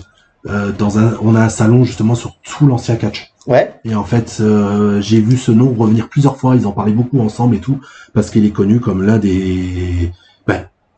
le deuxième Mad Dog. D'accord. Il a eu le nom Mad Dog Buzz Sawyer. Ok. En hommage à... C'est un peu le même hommage, voilà, c'est ça. Lui aussi catcheur des années 80-90, Ouais. 80, qui a tourné énormément à la NWA, encore une fois, un des catcheurs de la NWA. Il a fait de la Georgia Championship Wrestling, de la WWF, de l'UWF, de la World Class Championship Wrestling et même à la fin sur la WCW. Sauf que lui, c'est un bœuf. Lui, c'est un des gros mecs musclés des années 80, un peu à la Warlord, si tu veux. Là, j'ai juste une photo de lui pour te montrer. Ok. C'est Ouais. quand même quelqu'un de très costaud. Il a eu une énorme rivalité dans les années 90 face à Tommy Rich. Voilà, un autre gros nom de l'époque. Et en fait, c'était qu'il était ultra agressif, des expressions faciales de fou dangereux. Sauf que le problème, dans ce mec-là, c'est qu'en fait, il était limite plus taré en dehors que dans le ring. Ok. Parce que c'est un des mecs qui s'est le plus auto-détruit de l'histoire du catch. Toujours avec l'alcool et la drogue et tout ça. Un énorme drogué. C'est exactement ça. C'est que il a quand même eu il a quand même entraîné des catcheurs, quand même, mine de rien. C'est que le gars, en fait, il est quand même resté longtemps dans le monde du catch, malgré qu'il s'auto-ridiculisait tous les jours, en fait. Mais c'est quand même l'un des entraîneurs dans le catch d'un certain Mark Calloway. Je connais pas. Voilà, l'Undertaker. Oui, je sais. Il fait partie des Marco. entraîneurs de Taker. Et il a même entraîné Ken Shamrock. Ah oui. Bon, après, oui. Pour le catch. Oui. Précise. Et il a jamais été le champion NWA poids lourd, là, mais il a été quand même champion NWA National Heavyweight. Il a été UWF Television Champion. Il a quand même eu pas mal de titres dans sa carrière parce qu'il avait un gros personnage, un gros physique. Mais il va décéder en 92, à 32 ans. Ah oui, là, il brûlait la chandelle par les deux bouts, quoi. Par les deux bouts, énorme toxicomane. Il est très connu dans le monde du catch parce que lui, il a pu affronter durant toute sa petite période des gros noms de la NWA. Plus il a pu commencer à former des mecs. Et puis quand tu formes Mark Calloway. Voilà, bon, c'est pas l'un des seuls, hein, mais il en fait partie. Quand il y a ton nom à côté de celui de Mark Calloway, de toute façon, tu pèses malgré tout dans l'histoire. Et en fait, le truc, c'est ce qui a fait qu'il n'a pas été plus haut, c'est que, en fait, tellement il était drogué, qu'il avait besoin de dope, il a fait énormément d'histoires d'arnaques et de combines dans les vestiaires pour essayer de choper de la drogue, des machins et tout ça. Donc il a mis plein de catcheurs dans la merde, en fait, avec des liens avec de la mafia, des dealers de drogue, des soucis comme ça. Énormément de promoteurs de la NWA et ensuite de WCW machin ne voulaient pas le booker. Parce qu'en fait, ils se disent c'est un mec à problème. Ouais, dans le vestiaire, il va foutre la merde. Il va foutre la merde. Et des fois, il avait des no-shows pendant 3-4 mois. Okay. En fait, il devait être booké. En fait, tu le voyais plus pendant 4 mois. Parce que il a saboté lui-même sa propre carrière. C'est dommage. Voilà. Il fallait le citer un petit peu. Ouais, parce que c'est quand même un nom connu. Oui, puis physiquement, c'est impressionnant. Hein. Ouais. Faut voir la photo là. Alors, mais ça y est, il nous reste un dernier nom. Encore un bon débile mental. Ok. Donc, le nom. Je te laisse le dire. Ian Rotten. Ça me parle. Alors. C'est l'inventeur de Roasted Rotten Tomatoes. C'est ça. C'était nul. Rigole pas, c'était nul. Alors, du coup, déjà, tous les gens qui ont suivi la ECW originale, la vraie ECW, le connaissent. Ouais. Parce que ça a été un catcheur avec son frère, très connu dans la division tag team, avec des matchs légendaires face au public ennemi. Ça a jamais été un vrai bon catcheur, par contre. Ouais, ok. Et par contre, il fait partie de ces gars qui avaient peur de rien. Ian Rotten, hein. Ian Rotten. Ian Rotten. Voilà, il avait peur de rien. Littéralement. Et en fait, le truc, c'est que les controverses et les problèmes liés à ce type-là sont arrivés plus tard. Parce que la ECW faisait partie des tarés de la ECW, tout simplement. Donc un mec qui picolait, qui se droguait, qui faisait des matchs hardcore, qui était... Oui, bah en fait, il a plein de styles différents. Là, Thomas a mis une photo, mais il y en a... me montre une photo, mais il y en a plein. Ouais, voilà, là, c'est quand il est promoteur, justement. Ok. Et en fait... c'est son passage ECW, c'est là où il a été le plus connu, et en fait ça lui a permis derrière de se dire je vais être promoteur. Et en fait, ce mec-là, en fait, il a voulu continuer l'héritage de la ECW. Quand la ECW a fermé, il a fait partie des mecs qui a créé une fédération. Son frère, il a pas l'air plus dégourdi, hein. Plus flûte, Axel Rotten. Axel Rotten. C'est la même connerie. Et leur équipe c'était à la ECW, c'était Bad Breed. Voilà. Et mais c'est en fait, par contre, dans leur catch, en fait, c'est juste que c'est des bourrins, en fait, c'est des bourrins qui utilisent des objets et tout ça, mais c'est des très mauvais catcheurs. Tu vois, ils rentrent dans la catégorie du Sandman, des machins comme ça. C'est qu'en fait, ils vont être divertissants parce qu'en fait, ils vont faire n'importe quoi. D'accord. Voilà. Il va avoir une grosse rivalité contre son frère en plus après la ECW. Hein. Ouais. Voilà, on va dire c'est un des matchs les plus connus. C'est le Taipei Death Match de 95. Ouais. Où en fait, je vous donne l'anecdote parce que c'est complètement con. C'est qu'en fait, les bandages autour de leurs mains sont entourés de verres brisés. Thomas m'a regardé, mais avec un... Oui, parce que ça me fait penser au film Hot Shot. Oui. Hot Shot 2, au tout début du film, t'as l'autre, il met les mains dans la colle, puis il met du verre brisé, des clous, des vis. C'est exactement ça. Et le héros de Hot Shot, il met des bonbons, des petits pimous, Voilà, c'est tout, ça m'a fait penser à ça. Ouais, mais j'aime bien la ref parce que c'est ça, en fait. Putain, c'est exactement ça. Et en fait, à son départ de la ECW, il va s'installer dans le Kentucky. Et il va... Mine de rien, c'est ça qui est paradoxal avec ce mec-là, parce que je vais raconter toutes les controverses, et de vous montrer à quel point qu'il est bas de plafond. Mais par contre, en termes de business... Je suis sûr qu'en termes de promoteur, il est pas mauvais. Non, en fait, il a créé un truc légendaire qui va avoir pas mal de catcheurs qui vont passer outre. Par contre, c'est un très mauvais gestionnaire. Oui. Ça, je l'aurai dans les anecdotes. Bah, comme tous les membres de CW. Voilà. C'est qu'il va créer, il va reprendre et s'approprier la IWA Mid-South. Ouais. Donc, c'est le fondateur de la IWA Mid-South moderne. C'est la fédération qui a fait sortir CM Punk.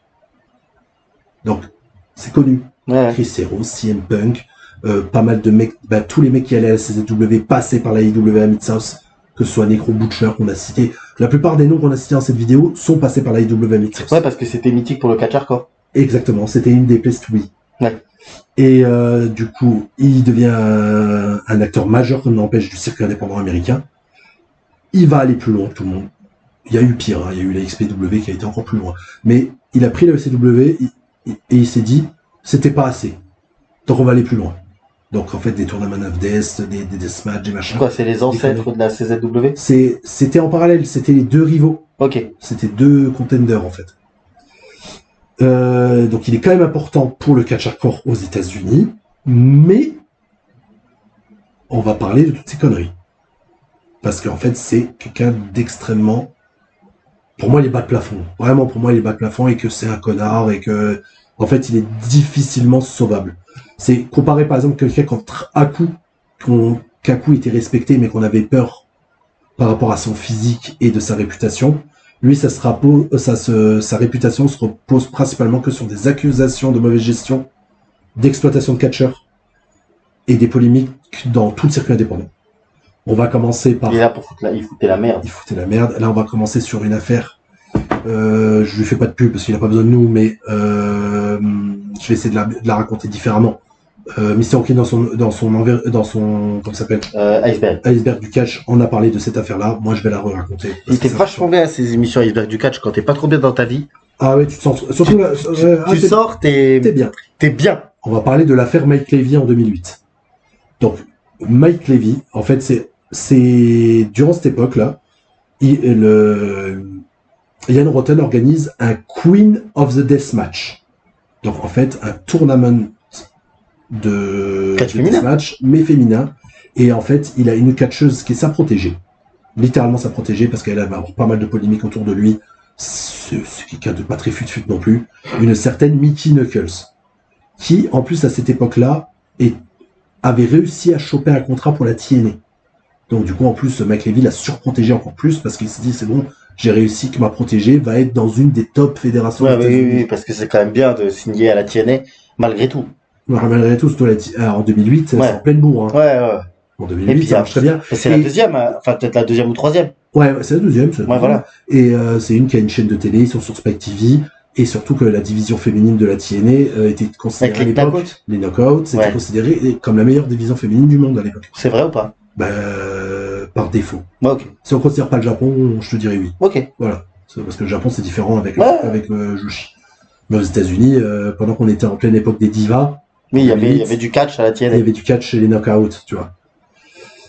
Donc, La X Division et les knockouts, de toute façon, ça a toujours été reconnu comme étant les deux meilleurs produits de la TNA, TNA, ouais. Voilà, exactement. Et en fait, c'est que dans ce tournoi, Mickey Knuckle, elle a, je sais plus si une des catcheuses qu'elle doit affronter est blessée ou si elle a un bail. Donc du coup, il se dit, il a un jeune catcheur qui s'appelle Mike Levy, qui est venu toquer à sa porte et qui a dit, moi je suis intéressé à catcher, ça fait pas longtemps que je catch, j'ai 1 ou 2 matchs de carrière, je suis très intéressé pour bosser pour toi, j'aimerais faire une apparition. Et en fait, Yann Roten, comme c'est quelqu'un de très intelligent, et qui a pas pris les enseignements du Mass Transit Incident, souviens-toi, New Jack avec le gamin, voilà. Qui avait dit que je suis Mass catcheur alors Transit. que le gars était pas catcheur. Voilà, sauf que là, McLevy était quand même un jeune catcheur.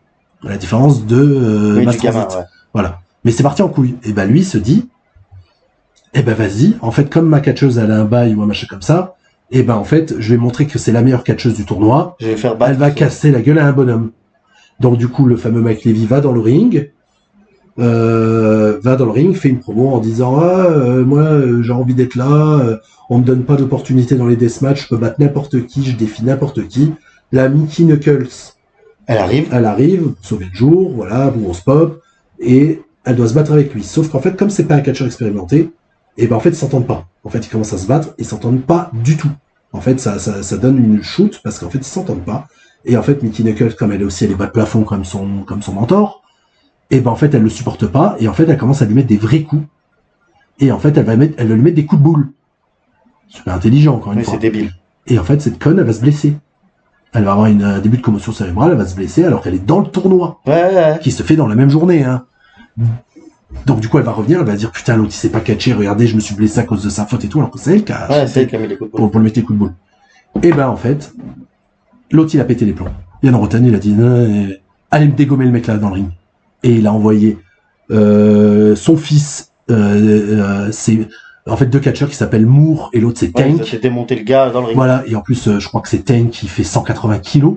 Et en fait, ils ont attrapé le mec et ils l'ont déboîté. Avec des échelles, des néons, des spots pas du tout protégés. Il y a un spot qui est terrifiant. L'autre lui tient la tête sur l'échelle, l'autre il fait 180 kilos, il lui saute à pieds joints sur la tête. Ils l'ont tué ou pas? Ils lui font le cœur sombre originel, on prend les 2 bras, je te mets le pied derrière le crâne, pam dans les néons. Et en fait, le mec se fait déboîter. Par miracle, le mec est juste un peu blessé. Il a rien de grave. Ouais. Mais pourtant, ils y vont comme des sauvages. Vous pouvez trouver la vidéo. C'est scandaleux. Ouais, c'est terrifiant. Ouais. C'est Ouais, scandaleux. c'est du même niveau que New Jack. Ouais, c'est du même niveau que New Jack. C'est vraiment scandaleux. Donc, comme j'ai dit, des coups de béquille, des projections dans les échelles, passage à tabac. Ça va faire le tour d'Internet. Et en fait, ça va tellement bad buzz, que la police de l'Indiana va se dire non, mais là, c'est une agression littérale. Ouais. C'est plus du green. C'est plus du catch. Ouais. Et même les gens dans le public se rendent compte qu'il y a un problème. Ouais. Ils voient pas que c'est un spot, tu vois.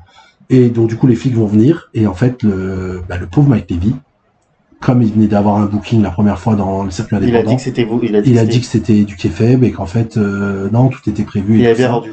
Et que l'autre, le Yann Roten de suffisance, regarde les flics, a fait non, mais il a eu tout ce qu'il mérite.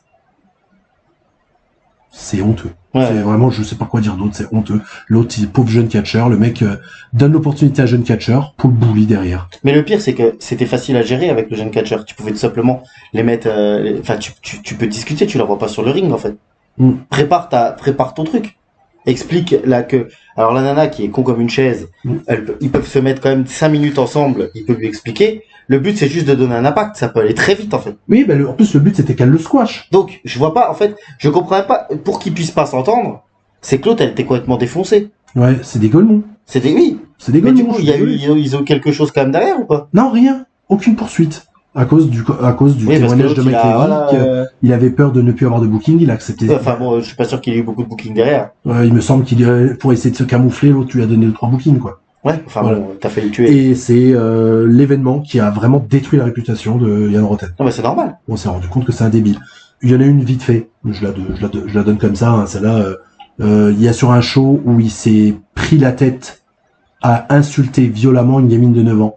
Ouais, c'est génial. Voilà, en tant que promoteur de catch, il s'est pris la tête avec une gamine dans le public de 9 ans. Il y a bien un mec Et quand on lui a dit, non mais c'est une enfant, calme-toi, il a dit, c'est elle qui a commencé.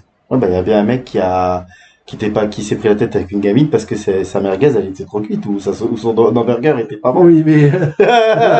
Ou Sean Michael, après, il m'a posé une musique. oui, mais ça c'est prévu, au moins, tu vois.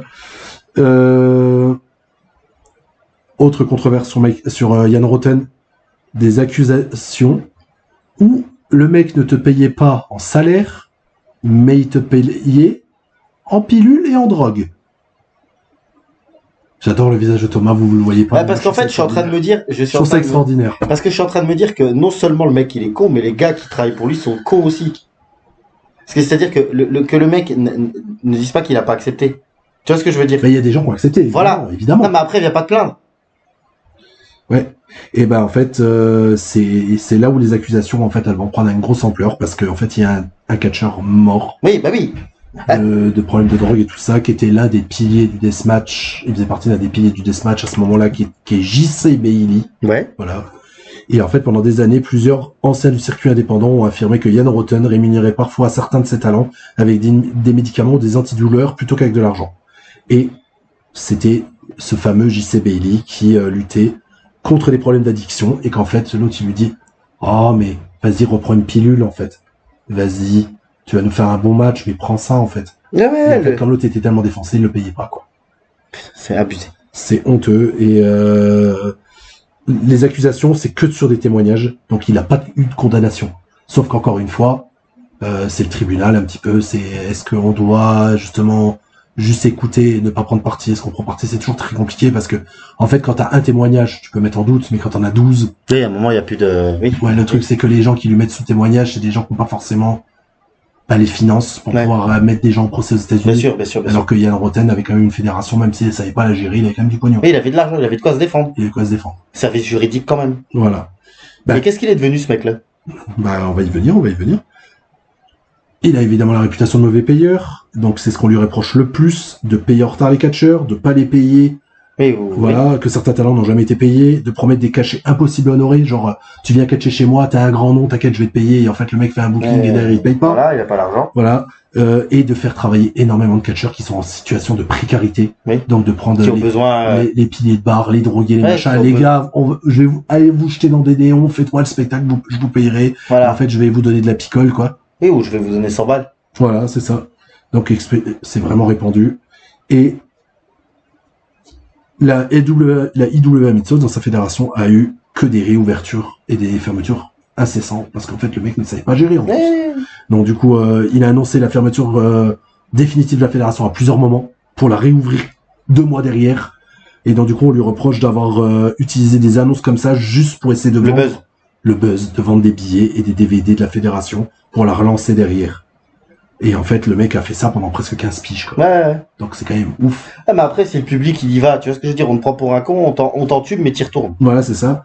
En 2018, il s'est battu physiquement avec une catcheuse indépendante. Ouais. Bon. Voilà. Donc on reste dans le même niveau. Hein.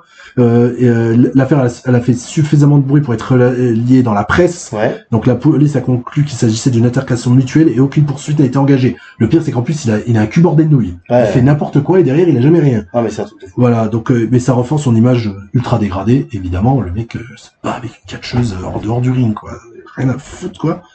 Et il y a eu énormément d'enquêtes dans le tout. De toute façon, c'est ce qui a donné les enquêtes du FBI sur pas mal de choses aussi sur la XPW. J'en avais déjà parlé, la fédération où le président tenait un site de film pour adultes et qu'en fait le mec, il y avait trop de choses qui allaient pas. Et ben la IWA Mid-South a eu aussi énormément d'enquêtes policières sur sa manière de faire des matchs. Parce que quand tu fais du travail en lance et qu'on voit que c'est dans des jardins et des machins comme ça, on peut se douter. Il y a pas de sécurité. Il y a pas assez de sécurité. Donc du coup, comme il y a les néons, les barbelés, les machins comme ça, il y a eu pas mal de trucs, dont en 2008, une certaine vidéo des shows ont conduit les autorités de l'Indiana à examiner le contenu. Encore une fois, aucune charge n'a été retenue. Et il s'en sort toujours, lui. Il s'en sort toujours. Évidemment, c'est un Golemont, donc du coup, il est vocal sur les réseaux. Donc du coup, il a eu pas mal été critiqué parce qu'en fait, il prenait la parole de manière crue, en faisant des propos vulgaires, sexistes. Oui, racistes. Sexistes, mais surtout sexistes. Et le plus cité, c'est où en fait il s'était disputé avec ça. Le pire c'est que c'était avec sa protégée, avec la fameuse Mickey Nickel, qui a eu des problèmes médicaux à force de faire des matchs de con chez lui.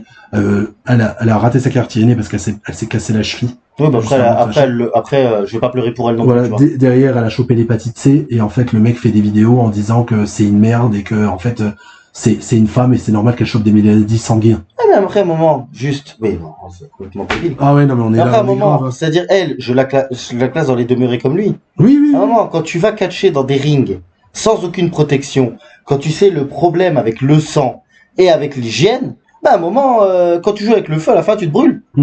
Mais ce qui est fou, c'est que les WMSOS, je sais pas si elle est encore ouverte aujourd'hui, mais là, j'ai encore une anecdote. En 2022, donc c'est quand le mec est encore dans le monde du catch, c'est ça qui est fou dangereux, en fait. C'est qu'en fait, il y a quand même des gens qui sont derrière ce truc-là. Mais là, après un moment, t'en reviens au problème du public. Du public et même des catcheurs qui acceptent. Voilà. Oui, à un moment, si le mec, il a plus de visibilité, il peut plus payer, il peut plus rien faire. Si les catcheurs sont assez cons pour y aller alors que tu sais qu'il n'y a pas de payer et le public allait le voir parce que en fait ils ont envie de voir un accident de voiture mais même pas protégé, après voilà, qu'est-ce que tu veux faire? C'est ça. Et donc du coup à l'époque donc son champion mondial c'était Jake Christ, un catcheur très connu du circuit indépendant, et il a accusé Ian Roten de suppléer les catcheurs, en fait d'organiser des shows sans les payer, et en signe de protestation il va brûler les ceintures de champion. En fait, il va faire une vidéo en brûlant la ceinture de champion. Et ensuite, d'autres talents quittent le tournoi. Parce qu'en fait, il y avait un tournoi King of Deathmatch durant cette période. Et en fait, tous les catcheurs ont fait un no-show. C'est bien. Ça lui fait la bite à l'autre. Bah ouais, ça c'est une bonne chose. Et c'était plus ou moins la dernière anecdote. Mais on peut compiler pourquoi il est aussi détesté. L'affaire Mike Levy. Les paiements par pilule. Les accusations de non-paiement. Exploitation des jeunes catcheurs hardcore. Donc très souvent en plus comme tu dis, pas assez de sécurité, des choses comme ça. Des polémiques liées à la sécurité des shows, justement. Le sexisme. Voilà, le sexisme. Et son comportement souvent décrit comme manipulateur par de nombreux vétérans. C'est vrai parce que t'as réussi à trouver une merde plus grosse que New Jack. Donc c'est ce que j'ai noté, c'est l'une des figures les plus toxiques de l'histoire du catch indépendant. C'était pas gagné de trouver pire que New Jack. Dites-nous en commentaire si vous préférez lui ou New Jack. Ouais, non mais voilà, je t'avais dit, hein, je t'avais gardé un sacré nom pour le dernier. Hein. Non, c'était bien, c'était intéressant. Voilà. On est tout bon? On est tout bon. Eh ben message, je te remercie, c'était passionnant, c'était très intéressant. Vraiment, pour un retour, ça fait plaisir. Là, on va se quitter sur cette émission-là. On se retrouve pour la suite de l'histoire du catch. Oui. Avec un gros point NWA. Oui. Et ensuite, on va passer vers la saison 8, où on va pouvoir plancher sur un très gros nom et sur des choses sympas. Mais ça, je te remercie, c'était passionnant. Je t'en prie. Je suis content que tu aies réussi à trouver pire que New Jack, c'était pas facile. Je sais pas si pour la troisième partie, j'arriverai à en trouver encore un. Hein. Et les amis, on compte sur vous encore une fois pour faire vivre cette émission. Les j'aime, les commentaires, le Netty Boost. Vraiment, faites bouger l'algorithme parce qu'on en a besoin. Et je vous remercie et je vous dis à très bientôt les amis. Salut!